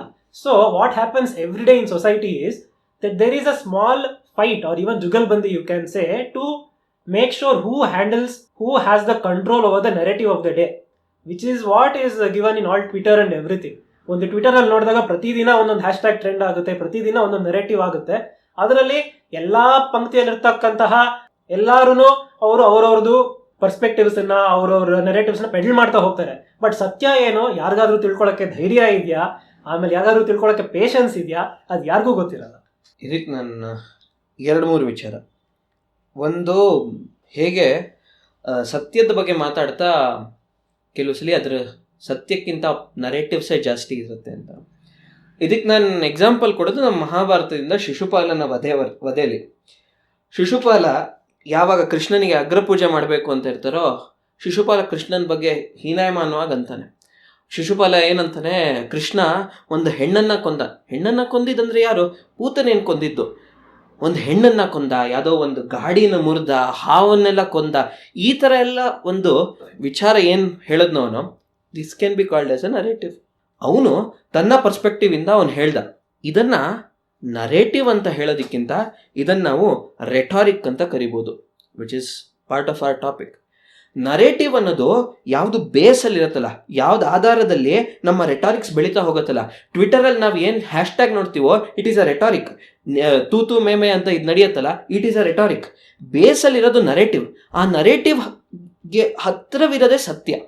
ಸತ್ಯಕ್ಕೆ ನಾವು ಯಾರಿಗೂ ಹೋಗೋಕ್ಕಾಗಲ್ಲ ಅಂತಲೇ ನಾವು ನರೇಟಿವ್ ಹತ್ರ ಹೋಗ್ತಾ ಇರೋದು. ಆಮೇಲೆ ಯೂತ್ ಬಿಹೈಂಡ್ ಪರ್ಸ್ಪೆಕ್ಟಿವ್ಸ್ ಅಂತ ಹೇಳಿದಾಗ ಸುಭಾಷ್ ಕೇಳಿದ್ರು, ಬಹಳಷ್ಟು ಜನ ಯುವಕರಿಗೆ ಯಾವುದು ಸತ್ಯ ಅಂತ ಗೊತ್ತಿರಲ್ಲ, ಇನ್ಫ್ಲುಯೆನ್ಸ್ ಆಗೋಗ್ಬಿಡ್ತಾರೆ ಸಮಾಜದಲ್ಲಿ. ಇದಕ್ಕೆ ಒಂದು ಎಕ್ಸಾಂಪಲ್ ಕೊಡ್ತೀನಿ. ನಮಗೆ ಗೊತ್ತಿರೋ ಹಾಗೆ ಯೂತಿಗೆ ಮ್ಯಾಕ್ಸಿಮಮ್ ಇಂಪ್ಯಾಕ್ಟ್ ಮಾಡೋದು ಅಂದರೆ the left narrative. It is very simple. ಯಾಕೆಂದರೆ left narrative is obviously rebellious against the establishment, and youth at that age are definitely rebellious against the establishment, and the left narrative is very simple and narrative is also very good. ಏನು narrative ಇದೆ ಲೆಫ್ಟ್ನವ್ರದ್ದು? ಬಡವರು ಆಗ್ತಾ ಹೋಗ್ತಾ ಇದ್ದಾರೆ, ಶ್ರೀಮಂತರಾಗಿ ಹೋಗ್ತಾ ಇದ್ದಾರೆ. ನಮ್ಮ ಇತಿಹಾಸದಲ್ಲಿ ಎಲ್ಲವಾಗಲೂ ಕ್ಲಾಶ್ ಸ್ಟ್ರಗಲ್ ಇತ್ತು. ದಿಸ್ ಇಸ್ ಆ್ಯಂಡ್ ಡೆಫಿನೆಟ್ಲಿ ಇದು ಒಂದು part of the story, but this is not the entire story. So ಇಲ್ಲಿ ನರೇಟಿವ್ ಅಲ್ಲಿ ಬರೀ ಒಂದೇ ಪಾರ್ಟ್ ತಗೋತಾ ಇದ್ದಾರೆ ಲೆಫ್ಟು. ಸೊ ಈ ಎಂಟೈರ್ ಸ್ಟೋರಿ ನೋಡಬೇಕು ಅಂದರೆ ವ್ಯಕ್ತಿಗೆ ಒಂದು ಅನುಭವ ಬರಬೇಕು, ಇನ್ನೊಂದು ಸಮಾಜದಲ್ಲಿ ಬೇರೆ ಬೇರೆ ರೀತಿ ವ್ಯಕ್ತಿಗಳನ್ನ ನೋಡಬೇಕು, ಇದಕ್ಕೆ ಒಂದು ಓಪನ್ ಮೈಂಡ್ ಇರಬೇಕು. ನಾನು ಇದಕ್ಕೆ ಎಕ್ಸಾಂಪಲ್ ಕೊಡೋದಂದರೆ ಡೆಮೋಕ್ರಟೈಸೇಷನ್ ಆಫ್ ದಿ ಇಂಟರ್ನೆಟ್. ಪ್ರತಿಯೊಬ್ಬಂಗೂ ಈಗ ಜಿಯೋ ಬಂದ ಮೇಲೆ ಅವನಿಗಂತೂ ಪ್ರಾಯಶಃ ಸ್ಕ್ರಾಲ್ನೂ ನೋಡ್ಬೋದು, ಕ್ವಿಂಟ್ನೂ ನೋಡ್ಬೋದು, ಅದೇ ರೀತಿಯಲ್ಲಿ ರಿಪಬ್ಲಿಕ್ ಟಿವಿನೂ ನೋಡ್ಬೋದು, ಟೈಮ್ಸ್ನೂ ನೋಡ್ಬೋದು. ಅವನು ಈ 4 ಡಿಫ್ರೆಂಟ್ ಪ್ಲಾಟ್ಫಾರ್ಮ್ಸ್ನ ನೋಡಿದಾಗ ಅವನಿಗೆಲ್ಲೋ ಒಂದು ಕಡೆ ರಿಯಲೈಸ್ ಆಗುತ್ತೆ, truth is somewhere in between. ಆ ಟ್ರೂತ್ನ ವ್ಯಕ್ತಿ ತಾನಾಗೆ ಹುಡ್ಕೊಂಡು ಹೋಗಬೇಕು. ಇದರಿಂದ ಏನಾಗೋಗುತ್ತೆ ಅಂದರೆ ವ್ಯಕ್ತಿ ಮೇಲೆ ರೆಸ್ಪಾನ್ಸಿಬಿಲಿಟಿ ಜಾಸ್ತಿ ಆಗ್ತಾ ಹೋಗುತ್ತೆ. And that is very important. ಸಮಾಜದಲ್ಲಿ ವ್ಯಕ್ತಿ ರೆಸ್ಪಾನ್ಸಿಬಿಲಿಟಿ ತಗೋತಾ ಹೋದಾಗ ವ್ಯಕ್ತಿ ತನ್ನ ಆ್ಯಕ್ಷನ್ಗೆ ತಾನೇ ಅದಕ್ಕೆ ಆಧಾರವಾಗಿರ್ತಾನೆ. ಅದರಿಂದ narratives must be peddled as long as we are having it closer to the truth. As you said, ನಿಮಗೆ ಒಂದು ಪೂರಕವಾಗಿ ಹೇಳ್ತೇನೆ ನಾನು ನೀವು ಹೇಳಿದ್ದೇನೆ. ಈಗ ಲೆಫ್ಟ್ ಅವರು ಸಂಪೂರ್ಣ ಸತ್ಯ ಹೇಳಲ್ಲ ಅಂತ ಹೇಳಿದಾಗ ಶಿಶುಪಾಲ ಸಹ ಕೃಷ್ಣ ಒಂದು ಹೆಣ್ಣನ್ನು ಮಾತ್ರ ಹೆಣ್ಣನ್ನ ಕೊಲ್ದ ಅಂತ ಹೇಳಿದ್ರೆ ಅದು ಸತ್ಯನೇ. ಅದು ಯಾವ ವಯಸ್ಸಲ್ಲಿ ಅದು ಸತ್ಯನೇ. ಯಾಕೆ ಅಂತ ಅಂದ್ರೆ ನೋಡಿ, ಕೃಷ್ಣ ಒಂದು ಹೆಣ್ಣನ್ನ ಕೊಂದ ಆಯ್ತಾ. ಆ ಹೆಣ್ಣು ರಾಕ್ಷಸಿ ಆಗಿದ್ಲು. ಅವೆರಡೂ ಹೇಳಿದ್ರೆ ಒಂದು ಸತ್ಯನ ಒಂದು ಪಾರ್ಷಿಯಲ್ ಆಗದ್ರೆ ಒಂದು ಸಂಪೂರ್ಣವಾಗಿ ಒಂದು ಪಿಕ್ಚರ್ನ ನಾವು ಕೊಟ್ರೆ ಆಗ ಜನ ಅವರೇ ಅರ್ಥ ಮಾಡ್ಕೋತಾರೆ, ಓಕೆ ಹೀಗಾಗಿತ್ತು ಹೀಗಾಗಿತ್ತು ಹೀಗಾಗಿತ್ತು ಅಂತ. ಈಗ ನೀವು ಹೇಳಿದ ಕೊನೆಯದಕ್ಕೆ ಬಂದ್ರೆ ನಾನು ಈಗ ಟ್ವಿಂಟ್ ನೋಡ್ಬೋದು, ಆಮೇಲೆ ಓಪ್ ಇಂಡಿಯಾ ಸಹ ನೋಡ್ಬೋದು, ಯಾವುದು ಇನ್ನೊಂದು ಅದು ವೈರ್ ನೋಡಬಹುದು, ಹಾಗೆ ರಿಪಬ್ಲಿಕ್ ಟಿವಿ ಸಹ ನೋಡಬಹುದು ಅವರು. But what if democratisation of internet had not happened and these narratives were kept on peddling by people? What if it had not happened? So what will happen at that time is the assumption of responsibility to seek truth is a consequence of democratization of the internet, and not because of a person's hunger for truth. Because usually what happens is, ನಾನು ಆಗಲೇ ಮೊದಲ point ಹೇಳ್ದಂಗೆ, ಪ್ರತಿಯೊಬ್ಬರಿಗೂ ಅವರವ್ರ ಜೀವನದಲ್ಲಿ ಒಂದು ಪುರುಷಾರ್ಥಗಳಿರುತ್ತೆ. ಒಬ್ರೊಬ್ರು ಒಂದೊಂದು ಸಾಧಿಸಬೇಕು ಅಂತ ಅನ್ಕೊಂತಾರೆ, ಒಬ್ರೊಬ್ರಿಗೆ ಒಂದೊಂದು ಆಸಕ್ತಿ ಸಹ ಇರುತ್ತೆ. ಪುರುಷಾರ್ಥ ಅಂತಲೇ ಯಾಕೆ ಸ್ತ್ರೀ ಅರ್ಥ ಅಂತ ಅದ್ರಲ್ಲಿ ಏನು ತಪ್ಪಿಲ್ಲ. ಮೊದಲಿಗೆ ಇಲ್ಲಿರ್ತಕ್ಕಂತ ಪುರುಷಾರ್ಥ ಪುರುಷ ಸ್ತ್ರೀಗಳಲ್ಲ, #ಫೆಮಿನಿಸಂ. ಸೊ ಒಬ್ರೊಬ್ರಿಗೆ ಒಂದೊಂದು ಆಸಕ್ತಿ ಇರುತ್ತೆ. ಈ ಆಸಕ್ತಿ ಅದಕ್ಕೆ ತಕ್ಕ ಹಾಗೆ ಅವರು ಅವರ ಕೆರಿಯರ್ನ ಅಥವಾ ಅವರು ಅವ್ರ ಪರ್ಸನಾಲಿಟಿನ ಮೌಲ್ಡ್ ಮಾಡ್ಕೊತಾ ಹೋಗ್ತಾರೆ. ಈಗ ಸಾಕಷ್ಟು ಜನ ನನಗೆ ಫ್ರೆಂಡ್ಸ್ ಇದ್ದಾರೆ, ಅವ್ರಿಗೆ ಯಾರಿಗೂ ಪಾಲಿಟಿಕ್ಸ್ ಮೇಲೆ ಇಂಟ್ರೆಸ್ಟೇ ಇಲ್ಲ, ಆದ್ರೆ ವೋಟ್ ಹಾಕ್ತಾರೆ. 5 ವರ್ಷಕ್ಕೆ ಒಮ್ಮೆ ವೋಟ್ ಹಾಕ್ತಾರೆ, ಪೊಲಿಟಿಕ್ಸ್ ಮೇಲೆ ಇಂಟ್ರೆಸ್ಟ್ ಇಲ್ಲ. ಯಾವ ತರ ವೋಟ್ ಹಾಕ್ತಾರೆ, ಓಕೆ ಈ ತರ ಒಂದು ನೆರೆಟಿವ್ ಏನೋ ನಡೀತಾ ಇದೆ, ಓಕೆ ಎಲ್ಲರೂ ಈ ಕಡೆ ಒಬ್ರು ಸಪೋರ್ಟ್ ಮಾಡ್ತಾ ಇದ್ದಾರೆ, ಏನೋ ಒಂದು ನಡೀತಾ ಇದೆ, ಅದರಲ್ಲಿ ಎಲ್ಲ ಜೊತೆ ಹೋಗೋಣ ಅಂತ ಅಂದ್ಬಿಟ್ಟು ಗುಂಪಲ್ ಗೋವಿಂದ ಅಂತ ಅಂದ್ಬಿಟ್ಟು ವೋಟ್ ಹಾಕ್ತಾರೆ. ಅದಕ್ಕೆ ನಾನು ಹೇಳ್ತಾ ಇರೋದು ಏನು ಅಂತ ಅಂದ್ರೆ, ಸಮಾಜಮುಖಿ ಆಗಿರಬೇಕು ಒಂದು ನೆರೆಟಿವ್ ಆಗಿರ್ತಕ್ಕಂಥದ್ದು, ಅದರ ಜೊತೆಗೆ ಸತ್ಯಮುಖಿಯೂ ಆಗಿರಬೇಕು. ಸತ್ಯಮುಖಿ ಆಗಿಲ್ಲದೆ ಹೋದ್ರೆ ಒಂದೊಂದು ದೊಡ್ಡ ದೊಡ್ಡ ನಿರ್ಣಯಗಳಲ್ಲಿ ಯಾವ choices the people make, it will not be close to truth ಅನ್ನೋದು ನನ್ನ ಅಭಿಪ್ರಾಯ. ಇದಕ್ಕೆ ನಾನೊಂದು ವಿಚಾರ ಆ್ಯಡ್ ಮಾಡಬೇಕು. ಇದನ್ನ ಬಹಳಷ್ಟು ಜನ in the left of centre and obviously journalist ಎಲ್ಲ ಹೇಳ್ತಾ ಹೋಗ್ತಾರೆ, ಇಲ್ಲಿ there is no space for narrative, obviously journalist. So ಎಲ್ಲ ಹೇಳ್ತಾ ಹೋಗ್ತಾರೆ, there is no space for dissent of the government. ಯಾರು ಗೌರ್ಮೆಂಟ್ ವಿರುದ್ಧ ಮಾತಾಡಿದ್ರೆ ಅವ್ರಿಗೆ ತೊಂದರೆ ಆಗತ್ತೆ, ಅವ್ರನ್ನ ಸೋಷಿಯಲಿ ಆರ್ಕೆಸ್ಟ್ರೇಟ್ ಮಾಡ್ಬಿಡ್ತಾರೆ, ಈ ತರ ಎಲ್ಲ. ನೀವು ಈಗಲೇ ಡಿಸೆಂಟ್ ಅಂತ ಹೇಳಿದಾಗ ಒಂದು ಜ್ಞಾಪಕ ಬಂತು, ಇದನ್ನ ಕಂಟಿನ್ಯೂ ಮಾಡಿ, ಸಾರಿ ಫಾರ್ ಇಂಟರಪ್ಟಿಂಗ್. ಏನು ಅಂತ ಅಂದ್ರೆ, ಯಾವಾಗಲೂ there is certain perspective that expression of dissent is how a democracy should be judged ಅಂತ ಅಂದ್ಬಿಟ್ಟು. ಆದ್ರೆ ನಾನು ನನ್ನ ಪರ್ಸನಲ್ ಅಭಿಪ್ರಾಯದಲ್ಲಿ ನಾನು ಹೇಳ್ತೇನೆ, expression of consensus is also how a democracy should be judge, and that is been completely ignored and has people are working against it. ಯಾವುದು ಒಂದು ಕನ್ಸೆನ್ಸಸ್ ನ ರೀಚ್ ಮಾಡ್ತಾ ಇದೆ ಒಂದು ಸಮಾಜ ಅಂತ ಅಂದ್ರೆ, it is one of the greatest achievements of A democracy ಅನ್ನೋದು ನನ್ನ ಅಭಿಪ್ರಾಯ. ಸಾರಿ, ಇಲ್ಲ, in fact I was making the same point. Myself coming from village area, ಸ್ವಲ್ಪ ನಿಧಾನಕ್ಕೆ ಒಂದ್ ಸ್ವಲ್ಪ ದೊಡ್ಡ ದೊಡ್ಡ ಪದಗಳನ್ನ ಹಂಗೆ ನಮ್ಮ ಹತ್ರ ಬೊಂಬಾರ್ಡ್ ಮಾಡ್ಬಿಟ್ರಿ. ಇಲ್ಲ, ಜರ್ನಲಿಸ್ಟ್ ಅನ್ನೋದು ದೊಡ್ಡ ಪದ ಏನಲ್ಲ. ಇಲ್ಲ, ಅದು ನಾವು ಇಂಡಿ ಟಿವಿ ನೋಡ್ದಂಗಾಯ್ತು. ಸ್ವಲ್ಪ ನಮಗೆ ಯಾವ್ದಾದ್ರು ಮನುಷ್ಯರಿಗೆ ಅರ್ಥ ಆಗೋ ಟಿವಿ ನೋಡ್ಬೇಕು. ರಿಪಬ್ಲಿಕ್ ತರ ಬರುತ್ತೆ ಇನ್ನು. #ಮೇಜರ್ ಜನರಲ್ ಬಕ್ಷಿ ಇರ್ಲಿ. ಸೊ ಇನ್ಫ್ಯಾಕ್ಟ್ ನಾನು ಹೇಳ್ತಾ ಇದ್ದಿದ್ ಪಾಯಿಂಟ್ ಇಟ್ ವಾಸ್ ಸಿಮಿಲರ್. ಸಮಾಜದ ಕನ್ಸೆನ್ಸಸ್ ಇರಬೇಕು ಅಂತ. ಯಾಕೆ ಇದಕ್ಕೆ ಒಂದು ಹೇಳ್ತಾರಲ್ಲ, ಏನೋ there is no scope for dissent ಅಂತ. ಸಮಾಜದಲ್ಲಿ ಕೆಲವು ವಿಚಾರದಲ್ಲಿ ಬಿಗಟ್ರಿ ಅನ್ನೋದು ಇರಲೇಬೇಕು. ಕೆಲವು ವಿಚಾರದಲ್ಲಿ ಸಮಾಜ ಏನೇ ಮಾಡಲಿ ನಾನು ಇದು ತಪ್ಪು ಅಂತ ಒಪ್ಕೋತೀನಿ ಅಂತ ಇಡೀ ಸಮಾಜ ಒಪ್ಪತ್ತೆ. For example, rape is something that the entire society does not accept. ಅದು ಆಕ್ಸೆಪ್ಟ್ ಮಾಡಬಾರ್ದು, ಏನೇ ಕಾರಣ ಕೊಡಲಿ ಅದು ಆಕ್ಸೆಪ್ಟ್ ಮಾಡಲೇಬಾರ್ದು. ಆ ವಿಚಾರ ಡಿಸೆಂಟ್ ಇರಬಾರ್ದು. ರೇಪಿನ ವಿಚಾರಕ್ಕೂ ಡಿಸೆಂಟ್ ಮಾಡ್ತೀನಿ, ನಾನೇನೋ ನ್ಯಾಷನಲ್ ಆಂಥಮ್ಗೋಸ್ಕರ ನಿಂತ್ಕೊಳ್ಳಲ್ಲ. These things should not be part of the narrative at all. ಆ ವಿಚಾರಕ್ಕೆ ಡಿಸೆಂಟ್ ಇರಲೇಬಾರ್ದು. ಆ ವಿಚಾರಕ್ಕೂ ಡಿಸೆಂಟ್ ಬರ್ತಾ ಇದೆ ಅಂದರೆ ದಟ್ ಮೀನ್ಸ್ ದಟ್ ಒಂದು ಸಮಾಜದಲ್ಲಿ ದೇರ್ ಆರ್ ಸಮ್ ಪೀಪಲ್ ಸಮಾಜಮುಖಿಯಾಗಿಲ್ಲ ಅಂಡ್ ಅವ್ರು ಹೇಳ್ತಾ ಇದ್ದಾರೆ ಸಮಾಜ ಯಾವ ರೀತಿಲಿ ಇರಬೇಕು ಅಂತ. ಸೊ ಅಲ್ಲಿ ನಮಗೆ ಗೊತ್ತಾಗೋದು, as you said, there must be a social consensus. ಅಂದ್ರೆ ಎಲ್ಲರೂ ಒಪ್ಕೋಬೇಕು ಸಮಾಜದಲ್ಲಿ, ಓಕೆ ನಮ್ಗೆ ಇದು ಒಂದು ಬೇಕು, ಈ ಒಂದು ವಿಚಾರಧಾರೆ ನಮಗೆ ಒಪ್ಪಿಗೆ ಇದೆ. ನಮ್ಮ ಈಗ ಸಮಾಜದಲ್ಲಿ ಹೇಗಿದೆ, ಪ್ರಧಾನಮಂತ್ರಿಗಳು ಮಾಡ್ತಾ ಇರೋದು ಕರೆಕ್ಟ್ ಆಗಿದೆ, ಇಲ್ಲ ನಮ್ಮ ಮುಖ್ಯಮಂತ್ರಿಗಳು ಮಾಡ್ತಾ ಇರೋದು ಸರಿ ಇಲ್ಲ, ಜನಕ್ಕೆ ತುಂಬಾ ತೊಂದರೆ ಆಗ್ತಾ ಇದೆ, ಬೆಂಗಳೂರು ಬಿಟ್ಟು ಹೋಗ್ತಾ ಇದ್ದಾರೆ, ಈ ತರ ಏನ್ ಸಮಾಜ ಒಂದು ಒಪ್ತಾ ಇದೆಯಲ್ಲ, ಈ ಅಂಡರ್ಸ್ಟ್ಯಾಂಡಿಂಗ್ ನ ಬಹಳಷ್ಟು ಸಲ ಇದನ್ಸದು ಬುದ್ಧಿಜೀವಿಗಳು ಅಂತ ಯಾಕೆ ಇದೊಂದು ಕೆಟ್ಟ ಪದ ಆಗಿದೆ ಅಂದ್ರೆ, ಬುದ್ಧಿಜೀವಿಗಳು ಅನ್ನೋದು ಯಾಕೆ ಕೆಟ್ಟ ಪದ ಆಗಿದೆ ಅಂದ್ರೆ, ಒಂದು ಆ ವ್ಯಕ್ತಿ ಗ್ರೌಂಡ್ ಲೆವೆಲ್ ಗ್ರಾಸ್ ರೂಟ್ ಅಲ್ಲಿ ಹೇಗಿದೆ ಅನ್ನೋದು ಅರ್ಥ ಮಾಡ್ಕೊಳ್ಳಿಲ್ಲ, ಅದಕ್ಕೋಸ್ಕರ ಬುದ್ಧಿಜೀವಿ ಅನ್ನೋದು ಒಂದು ಕೆಟ್ಟ ಪದ ಆಗಿದೆ. ಆ ಲೆಕ್ಕದಲ್ಲಿ ನಮ್ಮಲ್ಲಿ ಬಹಳಷ್ಟು ಜನ ಬುದ್ಧಿಜೀವಿಗಳೇ ಇರೋದು. ಅಂದ್ರೆ ಬುದ್ಧಿಜೀವಿ ಅನ್ನೋದು ಯಾರ ವಿಚಾರದಲ್ಲಿ? ಕೆಲವರು ಬರೀ ವಾಲಿಬಾಲ್ ಆಡ್ತಾರೆ, ಅವ್ರಿಗೆ ವಾಲಿಬಾಲ್ ಬಗ್ಗೆ ಇತಿಹಾಸ ಪೂರ್ತಿ ಗೊತ್ತಿರೋದು, ವಾಲಿಬಾಲ್ ಎಷ್ಟು ಚೆನ್ನಾಗಿ ಆಡ್ತಾರೆ ಅಂದ್ರೆ ಅವರು ಅದರಲ್ಲೇ ಬೇಕಾದ್ರೆ 1 hour ಭಾಷಣ ಕೊಡ್ತಾರೆ, ಅವರು ಬುದ್ಧಿಜೀವಿಗಳೇ.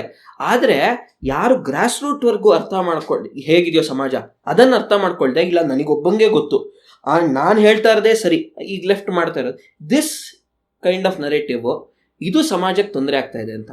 ಲೆಫ್ಟ್ ನರೇಟಿವ್ ಅಥವಾ ಸಮಾಜವಾದ ಅಂತ ಏನಿದೆ, ಅವ್ರಿಗೆ ಸಮಾಜ ಗೊತ್ತಿಲ್ಲ ಅಂತ ಹೇಳ್ತಿದ್ದೆ. ಅಂದ್ರೆ ಸಮಾಜದ ಮೇಲೆನೆ ವಾದ ಮಾಡ್ತಿದ್ದಾರೆ ಅನ್ನೋ ತರ ಹೇಳ್ತಿದ್ದೆ. ಖಂಡಿತ ಸಮಾಜದ ಮೇಲ್ ವಾದ ಮಾಡ್ತಾ ಇದ್ದಾರೆ ಅವರು. ಆದ್ರೆ ಒಂದು ಇವಾಗ ಆಗಿರ್ತಕ್ಕಂತಹ ವಾಮಪಂಥ ಯಾವ ತರ ಹೋಗಿದೆ, ಸಮಾಜವಾದಿಯಾಗೇ ಇಲ್ಲ ಇವಾಗಿರ್ತಕ್ಕಂತಹ ವಾಮಪಂಥ. ಇವರು ಹೇಳಿದಕ್ಕೆ ಪೂರಕವಾಗಿ ಇನ್ನೊಂದು ಹೇಳ್ತೇನೆ. ನಮ್ಮ ದೇಶದಲ್ಲಿ ಸ್ವಲ್ಪ ಜನರಿಗೆ ಒಂದು ವಾಸನೆ ಇದೆ, ಒಂದು ದುರ್ವಾಸನೆ ಇದೆ. ಏನು ಅಂತ ಅಂದ್ರೆ, ಪಾಶ್ಚಾತ್ಯ ದೇಶಗಳಲ್ಲಿ ವಾಂತಿ ಮಾಡಿದ್ದನ್ನ ಇಲ್ಲಿ ಪ್ರಸಾದ ಅಂತ ಸ್ವೀಕಾರ ಮಾಡಿಕೊಂಡು ಕಣ್ಣು ಹೊದ್ಕೊಂಡು ಸೇವನೆ ಮಾಡ್ತಕ್ಕಂಥವ್ರು ಸಾಕಷ್ಟು ಜನ ಇದ್ದಾರೆ. ಅಲ್ಲಿ ಆ ಸಮಾಜದಲ್ಲಿ ಆ ಸಮಾಜಕ್ಕೆ ಆಗಿರ್ತಕ್ಕಂತಹ ಕಷ್ಟಗಳು ಬೇರೆ, ಆ ಸಮಾಜದಲ್ಲಿರ್ತಕ್ಕಂತಹ ವಾಸ್ತವಗಳು ಬೇರೆ, ಆ ಸಮಾಜದಲ್ಲಿರ್ತಕ್ಕಂಥ ಜನ, ಅವರ ಸಂಸ್ಕೃತಿ ಸಹ ಬೇರೆ. ಸೊ ಅವರಿಗಿರ್ತಕ್ಕಂಥ ತೊಂದರೆಗಳು ನಮಗೆ ಮೇಲ್ನೋಟಕ್ಕೆ ಒಂದೇ ತರಹವಾಗಿ ಕಾಣಿಸಿದ್ರು ಸಹ essentially at the crux of it will be very different. ಅದಕ್ಕಿರ್ತಕ್ಕಂಥ ಆಳ ಬೇರೆ ಆಗಿರುತ್ತೆ. ಸೊ ನಾವು ಅದನ್ನೇ ತಗೊಂಡ್ಬಂದು ಇಲ್ಲಿ ಅದನ್ನ ಪೆಡಲ್ ಮಾಡ್ತೀವಿ. ಅಂದ್ರೆ ಇವಾಗ ರೀಸೆಂಟ್ ಆಗಿರ್ತಕ್ಕಂಥ ಒಂದು ಎಕ್ಸಾಂಪಲ್, ಅಲ್ಲಿ US ಅಲ್ಲಿ ಇನ್ಸ್ಟಿಟ್ಯೂಷನಲ್ ಆಗಿ ರೇಸಿಸಮ್ ಇದೆ.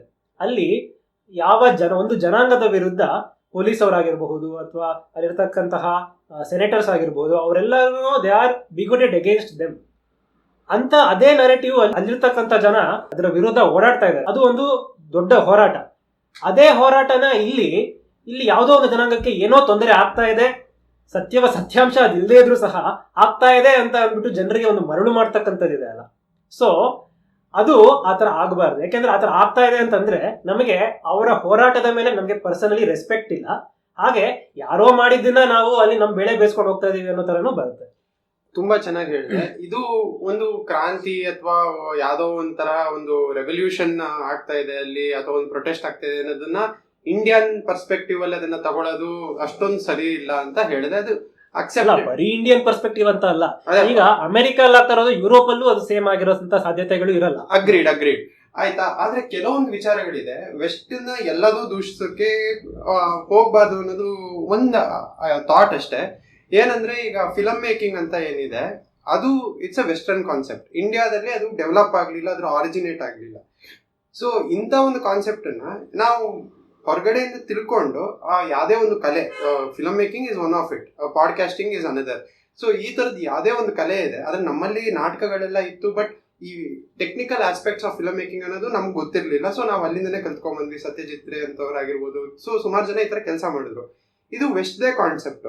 Just because it's west concept we should be rejected. ಅದು ಮಾಡಬಾರ್ದು ಅನ್ನೋದು ನನ್ನ ಅಭಿಪ್ರಾಯ. ಖಂಡಿತ ಇಲ್ಲ. ಯಾಕೆಂದ್ರೆ ನೋಡಿ, ಈಗ ಇರತಕ್ಕಂಥದ್ದು ನಾನು ಆಗ್ಲೇ ಹೇಳಿದ್ದು ಅಷ್ಟೇನೆ, ಪಾಶ್ಚಾತ್ಯ ದೇಶಗಳಲ್ಲಿ ವಾಂತಿ ಮಾಡಿದ್ದು ಅಂತ ಹೇಳಿದ, ಅವರೇ ಪ್ರಸಾದವಾಗಿ ಕೊಟ್ಟಿದ್ದು ಅಂತ ಹೇಳಿಲ್ಲ. ಅಂದ್ರೆ ನಾವು ಜನರಾಗಿ ನೋಡಬೇಕು. ಅವರು ಪಾಶ್ಚಾತ್ಯದಲ್ಲಾಗಿರ್ಬೋದು, ಪೂರ್ವದಲ್ಲಾಗಿರ್ಬೋದು, ದಕ್ಷಿಣ, ಉತ್ತರ ಎಲ್ಲಿ ಬೇಕಾದ್ರೂ ಹುಟ್ಟಿರ್ಲಿ, ಒಂದು it is always a testament to spirit of human life that they are trying to venture out and do many things in their lives. So ಅವರು ಮಾಡಿದ್ದು ಸರಿಯಾಗಿದ್ದನ್ನ ನಾವು ಸ್ವೀಕಾರ ಮಾಡೋಣ. ಅವ್ರು ಮಾಡಿದ್ದು ತಪ್ಪಾಗಿರೋದನ್ನ ಸರಿಯಾಗಿದ್ರು ಸರಿ, ತಪ್ಪಾಗಿದ್ರು ಸರಿ, ಎಲ್ಲಾನು ಕ್ರಿಟಿಕಲ್ ಆಗಿ ನಾವೇ ಅದನ್ನ ಎಕ್ಸಾಮಿನ್ ಮಾಡಿ ಆಮೇಲೆ ಸ್ವೀಕಾರ ಮಾಡೋಣ ಅನ್ನೋ ನಾನು ಹೇಳಿದ್ದು. ಈ ವಾಂತಿ ಯಾವುದು, ಪ್ರಸಾದ ಯಾವುದು ಅನ್ನೋದನ್ನು ಒಂದು ನರೇಟಿವೇ ಅಲ್ವಾ? ಇದಕ್ಕೆ ನಮ್ಮ ಸಂಸ್ಕೃತದ ಮೇಷ್ಟ್ರು ಒಂದು ಮಾತು ಹೇಳ್ತಾ ಇರ್ತಾರೆ, ಮಖದ ಮೇಲೆ ಏನಾದ್ರು ನೀರು ಬಿದ್ರೆ ಮೊದಲು ಮುಖ ಒರೆಸ್ಕೋಬೇಕು, ಆಮೇಲೆ ಕಣ್ ಬಿಡಬೇಕು ಅಂತ. ಭಾರತದಲ್ಲಿ ಆಗಿರೋ ಪ್ರಾಬ್ಲಮ್ ಏನಾದ್ರು ಮೊದಲು ಕಣ್ ತೆಗಿತೀವಿ, ಆಮೇಲೆ ಮುಖ ಒರೆಸ್ಕೋತೀವಿ. ಈ ಒಂದು ಥಾಟ್ ಪ್ರೊಸೆಸ್ ಇಂದ ಹೊರಗಡೆ ಇನ್ಫ್ಯಾಕ್ಟ್ ಇದರಿಂದನೇ ಶುರುವಾಗೋದು ಫೇಕ್ ನ್ಯೂಸ್. ಈ ವಾಟ್ಸ್ಆಪ್ ಯೂನಿವರ್ಸಿಟಿ ಫಾರ್ವರ್ಡ್ ಸರ್, ಮೊನ್ನೆ ನಮ್ಮ ಅಕ್ಕ ಒಂದು ಫಾರ್ವರ್ಡ್ ಕಳಿಸಿದ್ಲು, ಏನೋ ಚೈನಾದಲ್ಲಿರೋ ಅಕ್ಕನ, ಕರೆಕ್ಟ್ ಏನೋ ಏನೋ ಯುನೆಸ್ಕೋ ಹಸ್ ಡಿಕ್ಲೇರ್ಡ್ ದಟ್ ನಮ್ national anthem is the best national anthem ಅಂತ. ಹಾಗೆ ಯುನೆಸ್ಕೋದು ಫೋಟೋ ನೋಡಿರ್ಬೋದಲ್ಲ ನೀನು, ಸಾರಿ ನಾಸಾ ಫೋಟೋ ದಿವಾಲಿ ಟೈಮಲ್ಲಿ. ಅದ್ ನಿಜ ಅಲ್ವಾ? ನಾನು ಇನ್ಫ್ಯಾಕ್ಟ್ ಅದನ್ನ ಇಲ್ಲಿ ಅಲ್ಲ, ಈ ಒಂದು ಎಕ್ಸ್ಪ್ರೆಷನ್ ದಿನಕರ್ದು ಎಷ್ಟು ಫೇಕ್ ಆಗಿತ್ತು ಅಂದ್ರೆ ಫೇಕ್ ನ್ಯೂಸ್ ಇಂದ ಫೇಕ್ ಆಗಿತ್ತು, ಫೇಕ್ ಅದು.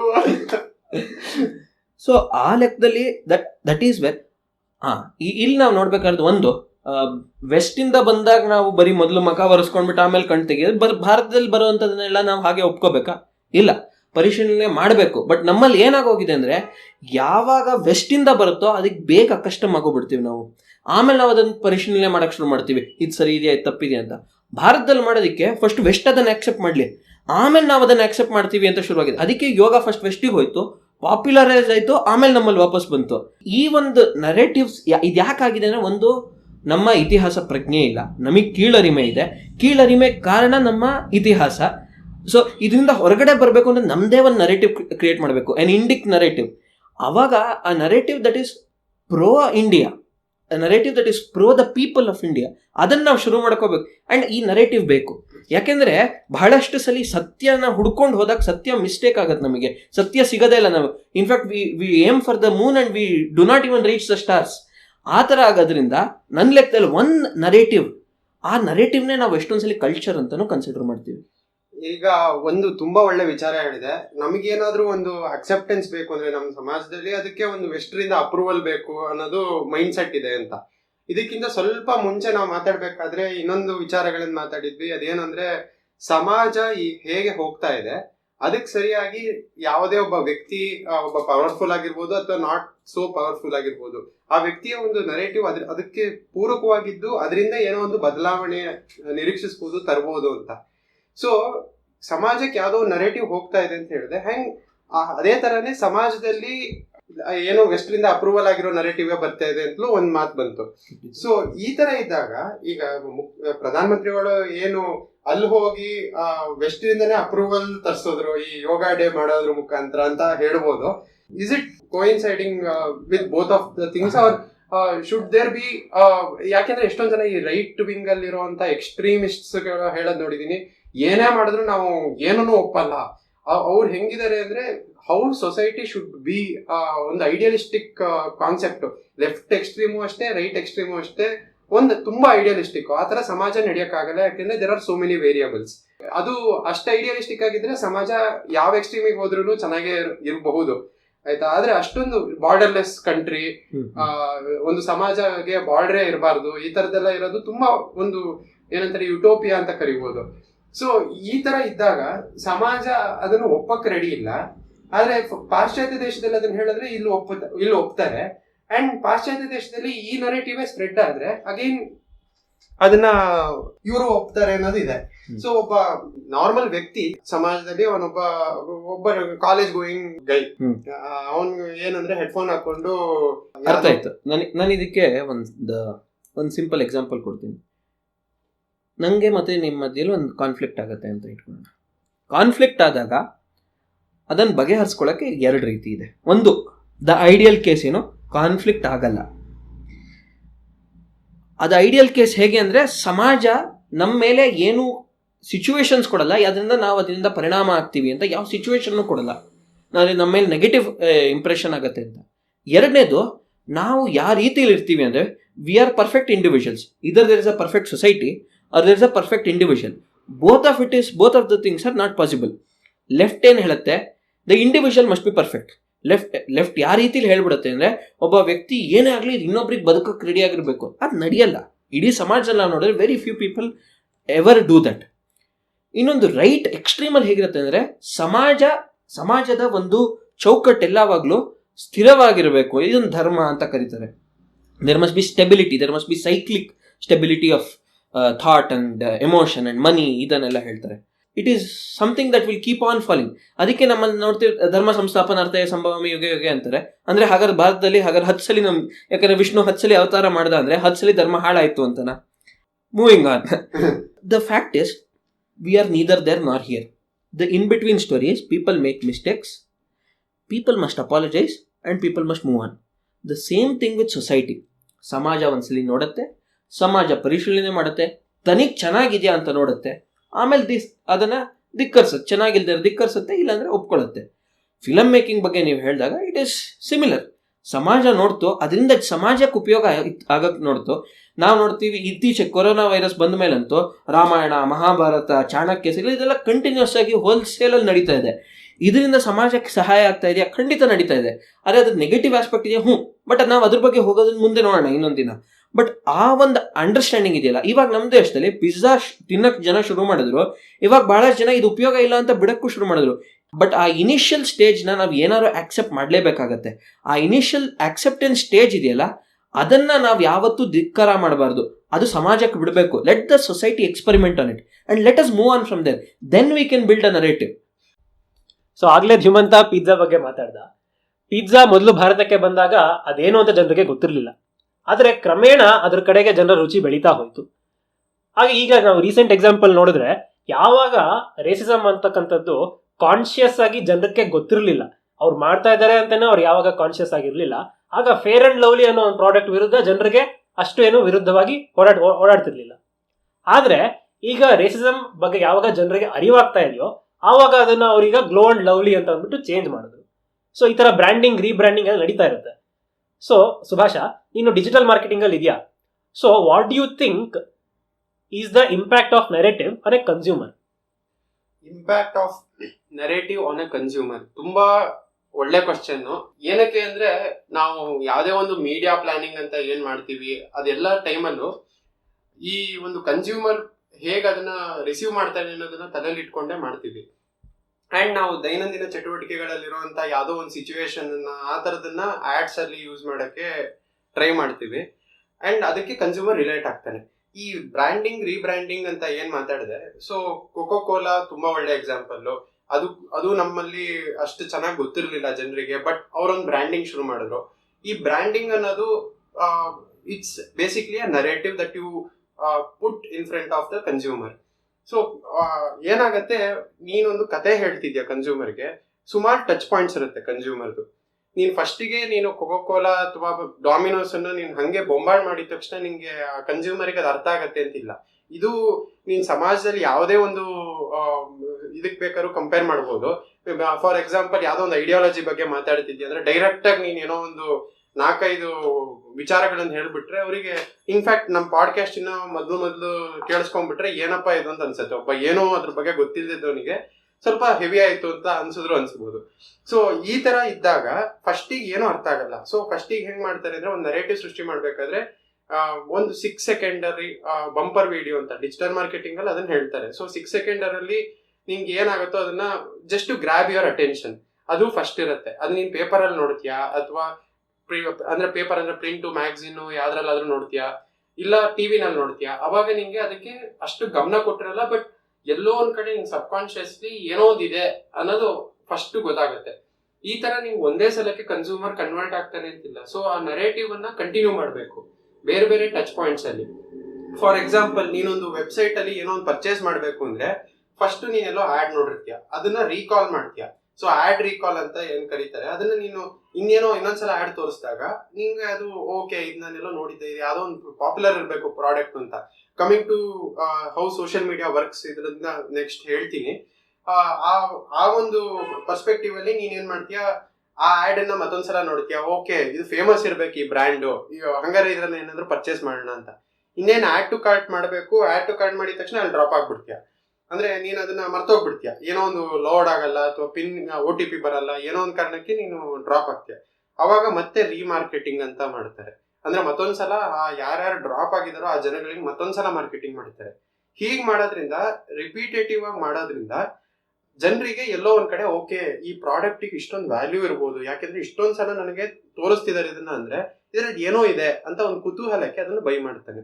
ಸೊ ಆ ನರೇಟಿವ್ ಅನ್ನ ತುಂಬಾ ಸ್ಟ್ರಾಂಗ್ ಆಗಿ ರಿಪಿಟೇಟಿವ್ ಆಗಿ ಹೇಳೋದಕ್ಕೆ ಅದು ಆ ಪ್ರಾಡಕ್ಟ್ ಗೆ ವ್ಯಾಲ್ಯೂ ಬರ್ತಾ ಹೋಗುತ್ತೆ. ಇದು ನೀನು ಒಂದು ಕಾಂಟೆಂಟ್ಗೆ ಬೇಕಾದ್ರೂ ಇದನ್ನ ಹೇಳ್ಬೋದು. ಹೇಗೆ ಅಂದ್ರೆ, ನೀನು ಈಗ ಸೋಷಿಯಲ್ ಮೀಡಿಯಾ ಏನಿದೆ ಅದು ಬೇಸಿಕ್ಲಿ ಗುಡ್ ವಿಲ್ ಅನ್ನ ಸೆಲ್ ಮಾಡುತ್ತೆ ಅಂತ ಹೇಳ್ಬೋದು. ಯಾಕೆಂದ್ರೆ ಯಾರು ಸೋಷಿಯಲ್ ಮೀಡಿಯಾದಲ್ಲಿ ಅಂದ್ರೆ ಹಾಕ್ತಾರೆ, ನಾನು ಡಿಪ್ರೆಸ್ ಆಗಿದ್ದೀನಿ ಅನ್ನೋ ತರದೆಲ್ಲ ಹಾಕ್ತಾರೆ. ಬಟ್ ಯೂಶಲಿ ಹಾಕೋದು, ನಾನು ಫಾರಿನಿಗೆ ಹೋದೆ, ನಾನು ಇಲ್ಲಿ ಯಾವುದೋ ಊಟ ಮಾಡಿದೆ, ನಾನು ಪಾಸ್ತಾ ತಿಂದೆ, ಪಿಜ್ಜಾ ತಿಂದೆ, ಈ ತರದನ್ನೇ ಹಾಕ್ತಾರೆ. ಅಂದ್ರೆ ಲಕ್ಸುರಿ ಅಥವಾ ಅವ್ರ ಜೀವನದಲ್ಲಿ ಆಗಿರುವಂತ ಗುಡ್ ಮೂಮೆಂಟ್ಸ್ ಅನ್ನ ಸೋಷಿಯಲ್ ಮೀಡಿಯಾದಲ್ಲಿ ಪೋಸ್ಟ್ ಮಾಡ್ತಾರೆ. ಅದೇನಾಗುತ್ತೆ, ಅದೊಂದು ಬಬಲ್ ಕ್ರಿಯೇಟ್ ಆಗುತ್ತೆ. ಸೊ ಏನು ಫಿಲ್ಟರ್ ಬಬಲ್ ಅಂತ ಕರೀತಾರೆ, which is your personal unique universe that you live in online world. ನಿನ್ನದೇ ಒಂದು ಪ್ರಪಂಚ ಸೃಷ್ಟಿ ಮಾಡ್ಕೊಂಡಿರ್ತೀಯ. ಹೆಂಗೆ ಆಗಿರುತ್ತೆ ಅಂದ್ರೆ, ಕೆಲವು ಸಲ ಒಬ್ಬ ಆನ್ಲೈನ್ ಅಲ್ಲಿ ಅವನದ್ದು ಪೋಸ್ಟ್ ಗಳನ್ನ ರಿಪಿಟೇಟಿವ್ ಆಗಿ ನೋಡ್ತಾನೆ ಇರ್ತೀಯ, ನಿನ್ ಪಕ್ಕದಲ್ಲೇ ಅವ್ನು ಬಂದ್ರೆ ಗೊತ್ತಾಗಲ್ಲ ಆ ವ್ಯಕ್ತಿ ಯಾರು ಅಂತ. ಸೊ ಈ ರಿಪಿಟೇಷನ್ ಅಂತ ಏನಿದೆ ಅದು ನೋಡ್ತೀಯ, ಅಂದ್ರೆ ಆ ಇವೆಂಟ್ಸ್ ಗಳು ರಿಪಿಟೇಷನ್ ಆಗ್ಬೋದು. ಇದು ಮಾರ್ಕೆಟಿಂಗು ಅಥವಾ ಕನ್ಸ್ಯೂಮರಿಸಮ್ ರಿಲೇಟೆಡ್ ಆಗು ಮಾಡ್ತಾರೆ. ಇದನ್ನ ನರೇಟಿವ್ ಸೃಷ್ಟಿ ಮಾಡೋದ್ರಲ್ಲೂ ಮಾಡ್ತಾರೆ. ಸೊ ಒಂದು ವಿಚಾರನ ಮತ್ತೆ ಮತ್ತೆ ಹೇಳಿದ್ರೆ ಅದು ಸತ್ಯ ಆಗತ್ತೆ ಅಂತ ಒಂದು ಸೇಯಿಂಗ್ ಇದೆ. ಸುಳ್ಳನ್ನೇ ಮತ್ತೆ ಮತ್ತೆ ಹೇಳಿದ್ರೆ ಸತ್ಯ ಆಗತ್ತೆ ಅಂತ. That is what they do with all this. Okay, so ಒಂದು ಕಾಲದಲ್ಲಿ ಜನರ ವ್ಯಾಲ್ಯೂ ಏನಿದೆ ಸೊಸೈಟಿಯಲ್ಲಿ ಅದು ಅವರ ಮೈ ಬಣ್ಣದ ಮೇಲೆ ಡಿಪೆಂಡ್ ಆಗ್ತಾ ಇತ್ತು. ಅದನ್ನೇ ಮಾನಿಟೈಸ್ ಮಾಡ್ಕೊಳ್ಳೋದಕ್ಕೋಸ್ಕರ ಅಂತ ಅಂದ್ಬಿಟ್ಟು ಸಾಕಷ್ಟು ಪ್ರಾಡಕ್ಟ್ಗಳು ಬಂದಿದೆ. ಅದರಲ್ಲಿ ಫೇರ್ ಅಂಡ್ ಲವ್ಲಿ ಸಹ ಒಂದು. ಆದರೆ ಹೋಗ್ತಾ ಹೋಗ್ತಾ ಅದೇ ಒಂದು ನರೇಟಿವ್ನ ಸೆಟ್ ಮಾಡ್ತಾ ಹೋಗಿದೆ. ಅಂದರೆ what is fair is it self lovely ಅನ್ನೋ ಥರ ಒಂದು ನರೇಟಿವ್ ಜನರಲ್ಲಿ ಮೂಡಿತ್ತು. ಅದೇ ನಮ್ಮ ಟೆಕ್ಸ್ಟ್ ಬುಕ್ಸ್ ಇಂದನೂ ಬಂತು, ಎಲ್ಲನೂ ಹಂಗೆ ಬರಕ್ಕೆ ಸ್ಟಾರ್ಟ್ ಆಯಿತು. So my question is, how much does a narrative impact a culture? ಯುಮಂತ, ನೀನ್ ಇದನ್ನ ಆನ್ಸರ್ ಮಾಡ್ತೀಯಾ? ನಂಗೆ ಅನ್ಸೋದೇನಂದ್ರೆ, in fact more than the narrative impacting the culture, it is the culture that is impacting the narrative ಅಂತ. ಈ ನೀವು ಕೊಟ್ಟಿದ್ದ ಎಕ್ಸಾಂಪಲ್ಲೇ ತೊಗೊಂಡಿದ್ದೆ. ಯಾವ ಸಮಾಜ ಫೇರ್ ಅಂಡ್ ಲವ್ಲಿನ ಆಕ್ಸೆಪ್ಟ್ ಮಾಡಿತ್ತೋ, ಈಗ ಅದೇ ಸಮಾಜ ಫೇರ್ ಅಂಡ್ ಲವ್ಲಿ ವಿರುದ್ಧ ಹೋಗ್ತಾ ಇದೆ. ಹೇಳ್ತಾ ಇದ್ದಾರೆ fair is not only lovely. ಒಬ್ಬ ವ್ಯಕ್ತಿಯ ಬೇರೆ ಸಂಗತಿಗಳನ್ನ ನೋಡ್ಬೇಕು. ಒಬ್ಬ ವ್ಯಕ್ತಿ ಬೇರೆ ಅವನ ವಿಚಾರಗಳು ಏನೇನು ಪ್ರಸ್ತುತ ಕೊಡಿಸ್ತಾನೆ ಸಮಾಜಕ್ಕೆ, ಸಮಾಜಕ್ಕೆ ಅವನ ಕೊಡುಗೆ ಏನಿರುತ್ತೆ, ಇದನ್ನು ನೋಡ್ತಾ ಇದ್ದಾರೆ. ಸೊ ಎಲ್ಲೋ ಒಂದ್ ಕಡೆ ವ್ಯಕ್ತಿಯ ಇನ್ಫ್ಯಾಕ್ಟ್ ಈ ನರೇಟಿವ್ ಅನ್ನೋದು ಯಾಕೆ ಶುರುವಾಗಿತ್ತು ಅಂದ್ರೆ, so as to get money and get the loot out of people ಅಂತ. And that is where consumerism and Subhash ಹೇಳ್ತಂಗೆ marketing and that technology evolved. But ಇವಾಗ ಏನಾಗ್ತಾ ಇದೆ ಅಂದ್ರೆ, ಎಷ್ಟೊಂದ್ಸಲಿ ಇದು ನನಗೆ ಬೇಕಾ, ಬಹಳಷ್ಟು ಒಬ್ಬ ವ್ಯಕ್ತಿ ನೋಡಕ್ಕೆ ಸ್ವಲ್ಪ ಕಪ್ಪಕ್ಕಿದ್ರು ಆ ವ್ಯಕ್ತಿಗೆ ಸೌಂದರ್ಯ ಇಲ್ಲ ಅಂತ ಏನಿಲ್ಲ, ಆ ವ್ಯಕ್ತಿ ಯೋಚನೆ ಮಾಡಕ್ ಶುರು ಮಾಡ್ತಾನೆ, ನಾನು ಫೇರ್ ಅಂಡ್ ಲವ್ಲಿ ಯಾಕೆ ತಗೋಬೇಕು ಅಂತ. ಯಾಕಂದ್ರೆ ಅವ್ನು ಏನ್ ಮಾಡಿದ್ರು ಅವ್ನು ಜೆನೆಟಿಕಲಿ ಅಂಡ್ ಅವ್ನು ಹುಟ್ಟಂತ ಹಂಗೆ ಇರ್ತಾನೆ, ಅವ್ನು ಏನ್ ಮಾಡಿದ್ರು ಚೇಂಜ್ ಮಾಡೋಕ್ಕಾಗಲ್ಲ. So narrative loses it's importance when truth comes in. ನಾವು ಅವಾಗಲೇ ಹೇಳ್ಬೇಕಾದ್ರೆ ವೆನ್ ಟ್ರೂತ್ ಕಮ್ಸ್ ಇನ್ ಆ ನರೇಟಿವ್ ಫೇಲ್ ಆಗುತ್ತೆ. ಇವಾಗ ಆ ನರೇಟಿವ್ ಫೇಲ್ ಆಗ್ತಾ ಇದೆ. ಸೊ ಎಲ್ಲೋ ಒಂದ್ ಕಡೆ ಆ trial phase unfortunately it took over thousands of years. ಆ ಟ್ರಯಲ್ ಫೇಸ್ನ ನಾವೇನು ಮಾಡೋಕ್ಕಲ್ಲ. ಅಂಡ್ ನಾವು ಫೇರ್ ಅಂಡ್ ಲವ್ಲಿ ಬಂದಿದ್ದು probably 50 years ago. And this 50 years later, a trial phase has ended. So, coming it again, society the culture, immediately it may accept, but over a period of time, ಈಗ ನಾವು we were talking about the hashtag culture Twitter ಅಲ್ಲಿ. That hashtag culture exists only for one day. ಅದಾಗತ್ತೂ it doesn't go on for many days, and if it does go on for many days, that has an impact on society. ನಾವು ನೋಡಿದಂಗೆ ಆ ರಿಪಿಟೇಟಿವ್ನೆಸ್ ಅನ್ನೋದೇನಿದೆ ನಾನು ಹೇಳ್ದಂಗೆ that will actually impact ಅಂತ ಹೇಳ್ತೀನಿ. Exactly. So ಆ ಒಂದು basically consumerism ಅನ್ನೋದು ಹೇಗೆ ರಿಪಿಟೇಟಿವ್ ಆಗಿ ಒಬ್ಬ ವ್ಯಕ್ತಿದು ಮಾನಸಿಕ ಸ್ಥಿತಿ ಪರಿವರ್ತನೆ ಮಾಡಕ್ ಟ್ರೈ ಮಾಡುತ್ತೋ, ಹಾಗೆ ನರೇಟಿವ್ ಅದೇ ರೀತಿಲಿ ಪರಿವರ್ತನೆ ಮಾಡಕ್ ಶುರು ಮಾಡ್ತಾರೆ. ಬಟ್ ಇನ್ಹೆರೆಂಟ್ಲಿ ಒಬ್ಬ ವ್ಯಕ್ತಿಯ ಕಲ್ಚರ್ ಏನಿರುತ್ತಲ್ಲ, ಆ culture plays a major roll. ಯಾಕಂದ್ರೆ ನಮ್ಮ ದೇಶದಲ್ಲಿ ನಾವು ಎಷ್ಟೇ ಟ್ರೈ ಮಾಡಿದ್ರು ಕೆಲಾಕ್ಸ್ದು ಕಾರ್ನ್ಫ್ಲೇಕ್ಸು ಚಾಕೋಸ್ ಅನ್ನೋದು ಅಷ್ಟು ಪಾಪ್ಯುಲರ್ ಆಗಲೇ ಇಲ್ಲ. ಇಡೀ ದೇಶದಲ್ಲಿ ನೋಡಿದ್ರೆ it is not a breakfast cereal ಅಂತ ಏನೇ ಹೇಳಿದ್ರು, ನಮ್ಮ ದೇಶದಲ್ಲಿ ಅದು it did not gain popularity. ನಮ್ಮಲ್ಲಿ ಈಗಲೂ ಜನ ತಿಂಡಿ ತಿನ್ನೋದನ್ನ ಇಟ್ಕೊಂಡಿರುತ್ತೆ. Because culture plays a major role when it comes to setting narratives. ಅದಕ್ಕೆ ನಾವು ನೋಡಿದ್ರೆ MTR ಇನ್ಸ್ಟೆಂಟ್ ಮಿಕ್ಸಸ್ ಎಲ್ಲ ತೊಗೊಂಬರಕ್ಕೆ ಶುರು. So consumerism is thus evolving from the culture that is present. So real estate ತುಂಬ ಇಂಪಾರ್ಟೆಂಟು. ನಾವು even if pizza is coming to India, they have to make sure that Indian ಟೇಸ್ಟ್ಗೆ ಅದು suit ಆಗಬೇಕು, ಪನ್ನೀರ್ ಇರಬೇಕು, ಮಸಾಲೆ ಇರಬೇಕು. Only then so that's the culture of the place plays a major role on narrative rather than narrative playing it on the culture. But it does exist. ನರೇಟಿವ್ದು as Dinakar told ಆ initial phase ಇರುತ್ತೆ. But if it does click, ಒಂದು ಸಮಾಜಕ್ಕೆ ತುಂಬಾ ಅದರಿಂದ beneficial ಆಗ್ಬೋದು, ತೊಂದರೆನೂ ಆಗ್ಬೋದು. ಅದು ಇವಾಗ ನೀವು ಹೇಳ್ತಾ ಇರೋದೇನು ಅಂತಂದ್ರೆ, ಯಾವ ವಿಚಾರಕ್ಕೆ ಸತ್ವ ಗಟ್ಟಿ ಇದೆಯೋ, ಯಾವ ವಿಚಾರದಲ್ಲಿ ಕ್ರಕ್ಸ್ ಇಸ್ ಸ್ಟ್ರಾಂಗ್, ಆ ವಿಚಾರ ಓವರ್ ಟೈಮ್ ನಿಲ್ಲುತ್ತೆ ಸಮಾಜದಲ್ಲಿ. ಅಕಸ್ಮಾತ್ ಸ್ಟ್ರಾಂಗ್ ಇಲ್ಲ ಅಂತಂದ್ರೆ ಅದೇ ಸಮಾಜ ಅದನ್ನ ತಿರಸ್ಕರಿಸುತ್ತೆ ಅನ್ನೋದು ಹೇಳ್ತಾ ಇದ್ದಾರೆ. ಇದಕ್ಕೆ ಇನ್ನೊಂದು ಎಕ್ಸಾಂಪಲ್ ಕೊಡಬೇಕು ಅಂತಂದ್ರೆ, ಕೋವಿಡ್ ಟೈಮಲ್ಲಿ ಕೆಂಟ್ ಅನ್ನೋ ಒಂದು ಕಂಪನಿ ಹೊಸದಾಗಿ ಒಂದು ಪ್ರಾಡಕ್ಟ್ ನ ಬಿಡ್ತು. ಮೋಸ್ಟ್ಲಿ ಆಟಾ ಮೇಕರ್ ಇರಬೇಕು ಅನ್ಸುತ್ತೆ. ಸೊ ಆ ಟೈಮಲ್ಲಿ ಅವರು ಅದಕ್ಕೆ ಆಡ್ ಆಗಿ ಒಂದು ಹೀನಾಯವಾದಂತಹ ಒಂದು ಆಡ್ ಅನ್ನ ಅವರು ಮಾಡಿದ್ರು. ಏನು ಅಂತ ಅಂದ್ರೆ, ಮನೆಗೆ ಬರ್ತಕ್ಕಂತಹ ಮೇಡ್ ಏನಿದ್ದಾರೆ ಅವರೇ ನಿಮ್ಗೆ ಕೊರೋನಾ ತರ್ತಾರೆ, ಅದಕ್ಕೆ ನಮ್ಮ ಆಟಾ ಮೇಕರ್ನ ಅವರು ಆಟಾನ ಯಾವಾಗ ಚಪಾತಿ ಮಾಡಕ್ಕೆ ಟ್ರೈ ಮಾಡ್ತಾರೋ ಆವಾಗ ಅದರಿಂದ ನಿಮ್ಗೆ ಕೊರೋನಾ ಬರ್ಬೋದು, ಅದಕ್ಕೋಸ್ಕರ ನಮ್ಮ ಆಟಾ ಮೇಕರ್ ಕೊಂಡ್ಕೊಳ್ಳಿ ಅನ್ನೋ ರೀತಿಯಲ್ಲಿ ಪ್ರಾಡಕ್ಟ್ ನ ಸೇಲ್ ಮಾಡೋದಕ್ಕೆ ಅವ್ರು ಟ್ರೈ ಮಾಡಿದ್ರು. ಸೊ ಸಮಾಜಕ್ಕೆ ಅದು ಒಪ್ಪಿಗೆ ಆಗ್ಲಿಲ್ಲ. ಆಗ ಒಂದು there was a huge uproar in the society and they had to retract that ad. So ಈ ತರ ಎಲ್ಲ ಆಗುತ್ತೆ. ಅಂದ್ರೆ ಜನರಿಗೆ ಆ ಕಡೆ ಪ್ರೊಕ್ಲಿವಿಟೀಸ್ ಇರುತ್ತೆ, ಅಂದ್ರೆ ಅವ್ರದೇ ಆದಂತಹ ನಿಮಿಷ ಪ್ರೊಕ್ಲಿವಿಟಿ ಅಂದ್ರೆ ಏನು? ಯಾಕೆಂದ್ರೆ ತುಂಬಾ ಫ್ಯಾನ್ಸಿ ವರ್ಡ್ಸ್ ಯೂಸ್ ಮಾಡ್ತಿದೀವಿ. ಎಲ್ರು ಜಿಮ್ಯಾಟ್ ಓದೋರಿಗೆ ಸ್ವಲ್ಪ ಹೆಲ್ಪ್ ಆಗುತ್ತೆ, ಹೌದು. ಆದ್ರೆ ನಂತರದವರು ಸ್ವಲ್ಪ ಕೇಳಿಸ್ಕೊಂತಿರ್ತಾರೆ, ಅವರಿಗೆ ಅರ್ಥ ಆಗ್ಬೇಕು. ಸೊ ದಯವಿಟ್ಟು ಹಂಗಲ್ಲ. ಈಗ ಪ್ರೊಕ್ಲಿವಿಟಿ ಅಂದ್ರೆ ಏನು ಅಂತ ಅಂದ್ರೆ ಎಲ್ಲರಿಗೂ ಅವ್ರದೇ ಆದಂತಹ ಒಂದು ವಿಚಾರನ ವಿನಿಮಯ ಮಾಡಬೇಕು ಅಂತ ಒಂದು ಆಸಕ್ತಿ ಇರುತ್ತೆ, ಒಂದು ತೆವಲ್ ಸಹನೂ ಇರುತ್ತೆ. ಸರಿಯಾಗಿರ್ಬೋದು, ತಪ್ಪಾಗಿರ್ಬೋದು, ಅದು ಅವ್ರು ತಿಳಿದಿರೇನೆ ಅಥವಾ ತಿಳಿದೇನೆ ಮಾಡಕ್ ಸ್ಟಾರ್ಟ್ ಮಾಡ್ತಾ ಇರ್ತಾರೆ. ಸೊ ಈ ತರ ಸಮಾಜದಲ್ಲಿ ಅವ್ರದೇ ಆದಂತಹ ನೆರೆಟಿವ್ಸ್ ಅನ್ನ ಯಾವಾಗ್ಲೂ ಪೆಡಲ್ ಮಾಡೋದಕ್ಕೆ ಜನ ಯಾವಾಗ್ಲೂ ಕಾಯ್ತಾ ಇರ್ತಾರೆ. ಸೊ ಇದು ನನಗೆ ಈ ತರ ಅನ್ಸುತ್ತೆ. ಹೌದು, ಅವ್ರದೇ ಆದಂತ ನರೇಟಿವ್ ಅನ್ನ ಜನ ಪೆಡಲ್ ಮಾಡಕ್ ಟ್ರೈ ಮಾಡ್ತಿರ್ತಾರೆ ಅಂತ ಹೇಳಿದೆ. ಸೊ ಅದಕ್ಕೆ ವೈ ಡು ಯು ಥಿಂಕ್, ಇದನ್ನ ಕನ್ಕ್ಲೂಡ್ ಮಾಡೋಣ, ಯಾಕೆಂದ್ರೆ ತುಂಬಾ ಹೊತ್ತು ಮಾತಾಡಿದೀವಿ. To conclude, why is there a thirst for narrative? Coming to the topic ಆಗಿ, ಸೊ ಆ ಥರ್ಸ್ಟ್ ಯಾಕಿದೆ ಜನರಿಗೆ? ಯಾಕೆ ಏನೋ ಒಂದು ವಿಚಾರ, ನಮ್ಮ ಒಂದು ಒಪಿನಿಯನ್ ಹೇಳಬೇಕು, ನನ್ನದೇ ಏನೋ ಒಂದು ನಡಿಬೇಕು, ಅದು ಮನುಷ್ಯನಾದವನಿಗೆ ಸಹಜ ಇರೋದು. ಬಟ್ ಕೆಲವು ಸಲ ಎಷ್ಟು ಅತಿರೇಕಕ್ಕೆ ಹೋಗ್ಬಿಡತ್ತೆ ಅಂದ್ರೆ ಎಕ್ಸ್ಟ್ರೀಮ್ ಹಂತಕ್ಕೆ ಹೋಗ್ಬಿಡ್ತಾರೆ. ನಾನ್ ಹೇಳಿದ್ದೆ ಕರೆಕ್ಟ್, ಅದನ್ನ ಯಾರು ಕ್ವಶನ್ ಮಾಡೋಂಗೆ ಇಲ್ಲ ಅನ್ನೋ ರೇಂಜಿಗೆ ಹೋಗ್ಬಿಡ್ತಾರೆ. ಸೊ ಈ ಒಂದು ನರೇಟಿವ್ ಅನ್ನ ನಿರೂಪಣೆಯ ದಾಹ ಜನರಲ್ಲಿ ನನ್ನದೇ ನಡಿಬೇಕು ಅನ್ನೋದು ಯಾಕಿದೆ? ನನಗೆ ಇದಕ್ಕೆ 3 ಪಾಯಿಂಟ್ ಹೇಳ್ತೀನಿ. ಮೊದಲನೇದು the moral campus of the world ಅಂತ. ಅಮೆರಿಕ ಇತಿಹಾಸ ನೋಡಿದ್ರೆ, ಅಮೆರಿಕ ಇತಿಹಾಸದಲ್ಲಿ ಒಂದು ತಪ್ಪು ಮಾಡಿದ್ರು. ಏನು? ರೆಡ್ ಇಂಡಿಯನ್ಸ್, ಬೇಸಿಕಲಿ ಯಾರು ಒರಿಜಿನಲ್ ಟ್ರೈಬ್ಸ್ ಇದ್ರು ಅವ್ರನ್ನ ನಿರ್ಮಮ ಹತ್ಯೆ ಮಾಡಿಬಿಟ್ರು. ಅದು ಅವ್ರು ಮಾಡಿದ ಮೊದಲನೇ ತಪ್ಪು.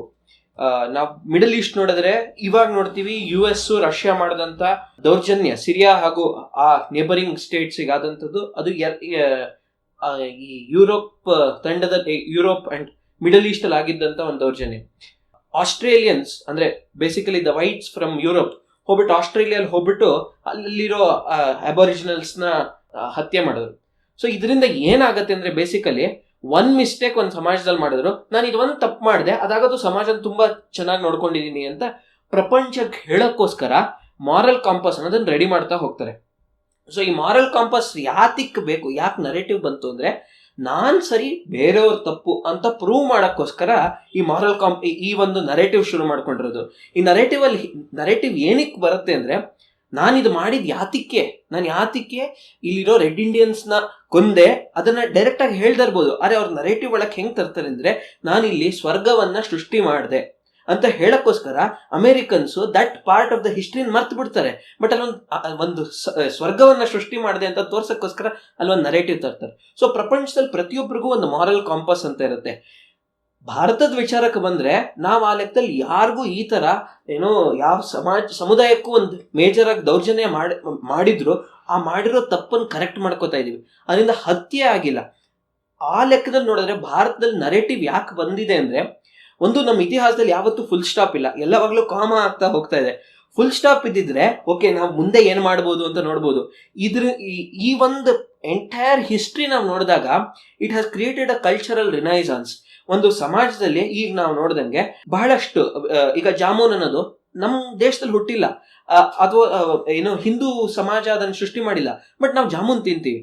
ಈ ಒಂದು ಕಲ್ಚರಲ್ ಮಿಕ್ಸಿಂಗ್ ಅಂಡ್ ಅಪ್ಬ್ರಿಂಗಿಂಗ್ ನಡೆದಿರೋದ್ರಿಂದ ನಮಗೆ ಒಂದು ನರೇಟಿವ್ ಬೇಕು ಅಂತ ಇದೆ. ಯಾಕೆಂದ್ರೆ ನಮ್ದು ಈ ತರ ಒಂದು ಫುಲ್ ಸ್ಟಾಪ್ ಇಲ್ದೇ ಇರೋದ್ರಿಂದ, ಇದಾಯ್ತು ಇದ್ರ ನಂತರ ನಾನು ಇದು ಮಾಡಿದೆ ಅಂತ ಈ ಫುಲ್ ಸ್ಟಾಪ್ ಇಲ್ದೇ ಇರೋದ್ರಿಂದ ಈ ಒಂದು ನರೇಟಿವ್ ಬೇಕು ಅಂತ ಜನಕ್ಕಿದೆ. ಎರಡನೇ ವಿಚಾರ ಏನಂದ್ರೆ, ಪ್ರತಿಯೊಬ್ಬ ವ್ಯಕ್ತಿನೂ ಪ್ರತಿಯೊಂದು ವಿಚಾರನೂ ಅವನು ಅದನ್ನ ಸಿಂಥಸೈಸ್ ಮಾಡ್ತಾ ಹೋಗಕ್ಕಾಗಲ್ಲ. ಪ್ರಾಯಶಃ ಫಾರ್ ಎಕ್ಸಾಂಪಲ್ ಯಾರೋ ಒಂದು ಟ್ವಿಟರ್ ಅಲ್ಲಿ ಒಂದು ಮೊನ್ನೆ ಏನು ನಾವು ನೋಡಿದೆ, ವಿಕಾಸ್ ದುಬೆ ಯಾರು ಈ ಸೀರಿಯಲ್ ಮರ್ಡರ್ ಆಯ್ತು, ಅದಕ್ಕೆ ಜನನು ಸ್ವಲ್ಪ ಎನ್ಕೌಂಟರ್ ಮಾಡಿದ ತಕ್ಷಣ ದೇ ಅಗ್ರೀಡ್. ಇದು ಬಂದಿದ ತಕ್ಷಣ ನಮ್ಮಲ್ಲಿ ಹೇಗೆ ಒಂದು ರಿಟಾರಿಕ್ ಬರಕ್ ಶುರು ಆಗೋಯ್ತು, ದಟ್ ವಿಕಾಸ್ ದುಬೆ ಒಬ್ಬ ಬ್ರಾಹ್ಮಣನ ಹತ್ಯೆ ಆಯ್ತು, ಈ ತರ ಎಲ್ಲ ಶುರುವಾಯ್ತು. ಸೊ ಎಲ್ಲಿ ಜನ ಸಿಂಥಸೈಸ್ ಮಾಡ್ತಾ ಹೋಗಕ್ಕಾಗಲ್ಲ, ಪ್ರತಿಯೊಂದು ಕ್ಷಣದಲ್ಲೂ ಅವ್ನು ಬ್ರಾಹ್ಮಣನಾಗ ಅವ್ನು ಸತ್ನ, ಇಲ್ಲ ಅವನೊಬ್ಬ ಗ್ಯಾಂಗ್ಸ್ಟರ್ ಆಗಿ ಸತ್ನ ಅಂತ. ಇದು ಬರೀ ಒಂದು ಸನ್ನಿವೇಶ ತಗೊಳ್ಳೋದು. ಬಟ್ ಎಷ್ಟೆಷ್ಟೊಂದು ವಿಚಾರಕ್ಕೆ ಪೊಲಿಟಿಕಲ್ ಪಾರ್ಟೀಸ್ ಲೆಕ್ಕಕ್ಕೆ ತಗೊಂಡ್ರೆ ಇದು ಯೂನಿವರ್ಸಲ್ ಕಾನ್ಶಿಯಸ್ನೆಸ್ ಅಂತ ಎಲ್ಲ, ಎಷ್ಟೊಂದು ನಾವೆಲ್ಲ ಒಂದೇ ಸಮುದಾಯದವರು ಅಂತ ಒಂದು ಪೊಲಿಟಿಕಲ್ ಪಾರ್ಟಿ ಹೇಳಕ್ ಶುರು ಮಾಡ್ತಾರೆ. ಬಟ್ ಜನ ಅದನ್ನು ಸಿಂಥಸೈಸ್ ಮಾಡ್ಕೊಂಡು ಹೋಗಕ್ಕಲ್ಲ, ಪ್ರತಿಯೊಬ್ಬರಿಗೂ ಆ ಕಾಗ್ನಿಟಿವ್ ಅಬಿಲಿಟಿ ಇದೆ ಅಂತ ಅಲ್ಲ. ಅದಕ್ಕೆ ಯಾರು ಒಬ್ರು ನರೇಟಿವ್ ತಂದ್ಕೊಟ್ರೆ, ಇದು ನನ್ನ ಸಮಾಜ, ಈ ಸಮಾಜದಲ್ಲಿ ನನ್ನ ಸಂಸ್ಕೃತಿನೂ ಕಾಪಾಡ್ಬೋದು, ಇನ್ನೊಬ್ಬರ ಸಂಸ್ಕೃತಿ ನಡೆಸ್ಕೊಂಡು ಹೋಗ್ಬೋದು, ನನ್ನ ಕಾಮನೆಗಳು ಈಡೇರಿಸ್ಬೋದು, ಅವ್ರ ಕಾಮನೆಗಳು ಈಡೇರಿಸ್ಬೋದು. ಆ ಒಂದು ನರೇಟಿವ್ನ ತಗೊಂಡು ಬರೋದಕ್ಕೋಸ್ಕರ ನಾವು ಎಂಟೈರ್ ದಿಸ್ ಥರ್ಸ್ಟ್ ಅಂತ ನಾನು ಇಷ್ಟು ಹೇಳಿ ನನ್ನ ಮಾತನ್ನ ಮುಗಿಸ್ತೀನಿ. ದಿನಕರ್, ನಿನ್ನದೇನು ಅಭಿಪ್ರಾಯ? ಅವನು ತುಂಬಾ ಚೆನ್ನಾಗಿ ಹೇಳ್ದ. ಆ ಒಂದು ಥರ್ಸ್ಟ್ ಇರೋದು ಇದು ನನ್ನ ಒಂದು ವಿಚಾರ ಅಂತ ಒಂದು ಮನ್ನೆ ಮಾಡೋದಕ್ಕೋಸ್ಕರ, ಅಂಡ್ ಅದು ಒಳ್ಳೆ ವಿಚಾರ ಆಗಿದ್ರೆ, ಎಲ್ಲರನ್ನು ಅಕ್ಸೆಪ್ಟ್ ಮಾಡುವಂತ ವಿಚಾರ ಆಗಿದ್ರೆ, ಎಲ್ಲರಿಗೂ ಒಳ್ಳೇದಾಗುವಂತ ವಿಚಾರ ಆಗಿದ್ರೆ ಆ ಥರ್ಸ್ಟ್ ಹೇಳಬೇಕು ಅನ್ನೋದು ಎಲ್ಲರಿಗೂ ಇರುತ್ತೆ. ಸೊ ಈ ತರ ಇದ್ದಾಗ why do you think there is a thirst for narrative and ವಾಕ್ಚಾತುರ್ಯ ಅದಕ್ಕೆ ಎಷ್ಟು ಇಂಪಾರ್ಟೆನ್ಸ್ ಆಗುತ್ತೆ ಅಂತಲೂ ಹೇಳ್ಬೋದು. ನನಗನ್ಸೋ ಪ್ರಕಾರ the thirst for narrative is just a reflection of people's hunger to have an opinion on everything. ಪ್ರತಿಯೊಂದ್ರ ಮೇಲೂ ಅವರವ್ರಿಗೆ ಒಂದು ಒಪಿನಿಯನ್ ಫಾರ್ಮ್ ಮಾಡ್ಕೋಬೇಕು. ವಿಚಾರ ಸಂಪೂರ್ಣವಾಗಿ ತಿಳಿದಿರನೆ ಯಾವಾಗ ಅವರು ಒಪಿನಿಯನ್ನ ಫಾರ್ಮ್ ಮಾಡೋಕೆ ಸ್ಟಾರ್ಟ್ ಮಾಡ್ಕೋತಾರೋ ಆವಾಗ it acts as a fuel for the narrative that is being peddled everywhere. So ಒಂದು ಉದಾಹರಣೆ ಕೊಡಬೇಕು ಅಂತಂದ್ರೆ, ಉದಾಹರಣೆಗಿಂತ ನಾನು ನರೇಟಿವ್ ಯಾಕೆ ಸೃಷ್ಟಿ ಆಗುತ್ತೆ ಅಷ್ಟು ಸ್ಟ್ರಾಂಗ್ ಆಗಿ ಅನ್ನೋದಕ್ಕೆ ಹೇಳೋದಕ್ಕೆ ಬಯಸ್ತೇನೆ. ಈಗ ಒಂದು ನರೇಟಿವ್ ಯಾವಾಗ ಸೃಷ್ಟಿ ಆಗುತ್ತೆ ಅಂದ್ರೆ, ಜನರಿಗೆ ಅಥವಾ ಸಮಾಜಕ್ಕೆ ಒಂದು ವಿಚಾರದ ಬಗ್ಗೆ ತಮ್ಮ ಒಪಿನಿಯನ್ ಕೊಡಬೇಕು ಅಂದಾಗ ಒಂದು ನರೇಟಿವ್ ಸೃಷ್ಟಿ ಆಗುತ್ತೆ. ಈಗ ಸಾಮಾನ್ಯವಾಗಿ ಸಮಾಜದ ತಪ್ಪುಗಳನ್ನ ಎತ್ತಿ ತೋರಿಸೋದಕ್ಕೆ ಒಂದು ನರೇಟಿವ್ ಸೃಷ್ಟಿ ಆಯಿತು. ಆದರೆ ಆ ಸೃಷ್ಟಿಯಾದ ನರೇಟಿವ್ ಸಮಾಜದ ತಪ್ಪುಗಳನ್ನ ತಿದ್ದೋದಕ್ಕಾಗಲಿಲ್ಲ, ಸಮಾಜವನ್ನೇ ದೂಷಣೆ ಮಾಡೋದಕ್ಕೆ ಶುರುವಾಯಿತು. ಅಂದ್ರೆ an other section of society felt attacked. So there was a creation of an other opposite narrative which will try to defend themselves. So ಅಕಸ್ಮಾತ್ ಅವರು ಯಾವ ನೆರೇಟಿವ್ ನ ಸೃಷ್ಟಿ ಮಾಡಿದ್ರು, ತಪ್ಪು ಎತ್ತಿ ತೋರಿಸೋದಕ್ಕೆ ಯಾವ ನೆರೇಟಿವ್ ಸೃಷ್ಟಿ ಆಯಿತು ಅದು ತಪ್ಪು ತಿದ್ದೋದಕ್ಕೆ ಮಾಡಿದ್ರೆ ಆಗ ಅವ್ರು ಅದನ್ನ ಒಪ್ಪಿ ತಪ್ಪನ್ನ ತಿದ್ಕೊಳ್ಳೋ ಸಾಧ್ಯತೆ ಇತ್ತು. ಆದ್ರೆ ಏನಾಯ್ತು ಅಂತಂದ್ರೆ ತಪ್ಪನ್ನ ತೋರಿಸಿ ದೂಷಣೆ ಮಾಡಕ್ ಸ್ಟಾರ್ಟ್ ಮಾಡಿದ್ರು. ನೀವು ಇದ್ದಿದ್ದೇ ಹೀಗೆ, ನಿಮ್ಮ ಇಡೀ ಜಾತಿನೇ ತಪ್ಪು, ನೀವು ಮಾಡಿದ್ದೆಲ್ಲ ತಪ್ಪು ಅಂತ ಹೇಳಕ್ ಸ್ಟಾರ್ಟ್ ಮಾಡಿದ್ರು. ಆಗ naturally that other side will start to defend itself. ಆಗ ಇನ್ನೊಂದು ನರೇಟಿವ್ ಶುರುವಾಗುತ್ತೆ. ಇದರಲ್ಲಿ ಸತ್ಯ ಯಾವುದು ಅಸತ್ಯ ಯಾವುದು ಅಂತ ಯಾರಿಗೂ ಆಸಕ್ತಿನೇ ಇರಲ್ಲ. ಯಾವಾಗ ನಾವು ಸತ್ಯದ ಕಡೆಗೆ ಅಥವಾ ಸತ್ಯ ಶೋಧನೆಗೆ ನಾವು ಆ ಕಡೆ ಯಾವಾಗ ನಾವು ಹೋಗ್ತೀವೋ ಆಗ ಯಾವ ಹಂಗರ್ ಫಾರ್ ನರೇಟಿವ್ ಅಂತ ಇದೆ ಅದು ಕಮ್ಮಿ ಆಗ್ತಾ ಬರುತ್ತೆ. ಯಾಕೆಂದ್ರೆ it will become hunger for truth. We will be out to seek truth instead of conforming ourselves to a certain narrative ಅಂತ ನನಗನ್ಸುತ್ತೆ. ತುಂಬಾ ಚೆನ್ನಾಗಿ ಹೇಳಿದೆ. ಸೊ ಇಲ್ಲಿಗೆ ಇವತ್ತಿನ ಈ ಪಾಡ್ಕಾಸ್ಟ್ ಅನ್ನ ಮುಗಿಸೋಣ. ತುಂಬಾ ಮಾತಾಡಿದ್ವಿ ಅಂಡ್ ಈ ಥರ್ಸ್ಟ್ ಫಾರ್ ನರೇಟಿವ್ ಅನ್ನೋದ್ರ ಬಗ್ಗೆ ಮತ್ತೆ ಒಂದು ವಾಕ್ಚಾತುರ್ಯ ಅಥವಾ ರೆಟೋರಿಕ್ ಅನ್ನೋದು ಎಷ್ಟು ಇಂಪಾರ್ಟೆಂಟ್ ಅನ್ನೋದ್ರ ಬಗ್ಗೆ ಇಬ್ರು ಜುಮಂತ್ ಮತ್ತೆ ದಿನಕರ್ ಮಾತಾಡಿದ್ರು. ಈಗ ನಾವು ಮುಗಿಸೋಂಥ ಸಮಯ. ಈ ಒಂದು ನಿಮಗೆ ಪಾಡ್ಕಾಸ್ಟ್ ಇಷ್ಟ ಆಗಿದ್ರೆ ನೀವು ಲೈಕ್, ಶೇರು, ಸಬ್ಸ್ಕ್ರೈಬು ಎಲ್ಲ ಮಾಡಿ, ಏನೇನಾಗುತ್ತೋ ಎಲ್ಲ ಮಾಡಿ. ಆಮೇಲೆ ನೀವು ಬೇರೆಯವರಿಗೆ ಇದನ್ನ ತಲುಪಿಸಿ, ಈ ಥರದೊಂದು ವಿಚಾರ ಇದೆ ಮಾತಾಡ್ತಾರೆ ಅಂತ ಹೇಳಿ. ನಿಮಗೂ ಇಷ್ಟ ಆದರೆ ನಮಗೆ ಕಮೆಂಟ್ ಸೆಕ್ಷನ್ನಲ್ಲಿ ನಿಮ್ಮ ಒಪಿನಿಯನ್ ಏನು ಅಂತ ಹೇಳಿ. ಸೊ ನೀವು ಕೇಳ್ತಾ ಇದ್ದೀರಾ ಹೊಂಗೆ ಬರದಡಿ ಪಾಡ್ಕಾಸ್ಟ್. ನಾನು ನಿಮ್ಮ ಸುಭಾಷ್ ಹೆಬ್ಬಾರ್. ಇಷ್ಟೊತ್ತು ನಮ್ಮೊಂದಿಗೆ ಮಾತಾಡಿದ್ದು ಜುಮನ್ ಮೌದ್ಗಲ್ಯ, ದಿನಕರ್ BR. ಹಾಗೆ ಇದಕ್ಕೆ ಇನ್ನೂ ಸುಮಾರು ಜನ ಹೆಲ್ಪ್ ಮಾಡಿದ್ದಾರೆ. ನಮಗೆ ಮೈಕ್ ಮತ್ತೆ ರೆಕಾರ್ಡರ್ನ ಪ್ರೊವೈಡ್ ಮಾಡಿರುವಂತಹ ಸಮರ್ಥ ನಾಡಿಗ್ ಅವರು, ಮತ್ತೆ ಇದಕ್ಕೆ ಮ್ಯೂಸಿಕ್ ಕೊಟ್ಟಂತಹ ಧನಂಜಯ್. ಇಷ್ಟು ಜನರು ಎಫರ್ಟ್ಸ್ ಇದೆ ಇದರಲ್ಲಿ. ಸೊ ನೀವು ಕೇಳ್ತಾ ಇದ್ದೀರಾ ಹೊಂಗೆ ಬರದಡಿ ಪಾಡ್ಕಾಸ್ಟ್. ಪ್ರತಿ ವಾರ ಈ ಥರನೇ ಬರ್ತೀವಿ, ಅಥವಾ ಯಾವಾಗ ಆಗುತ್ತೋ ಅವಾಗ ಬರ್ತೀವಿ, ಗೊತ್ತಿಲ್ಲ. ಸೊ ಥ್ಯಾಂಕ್ ಯು, ಧನ್ಯವಾದಗಳು.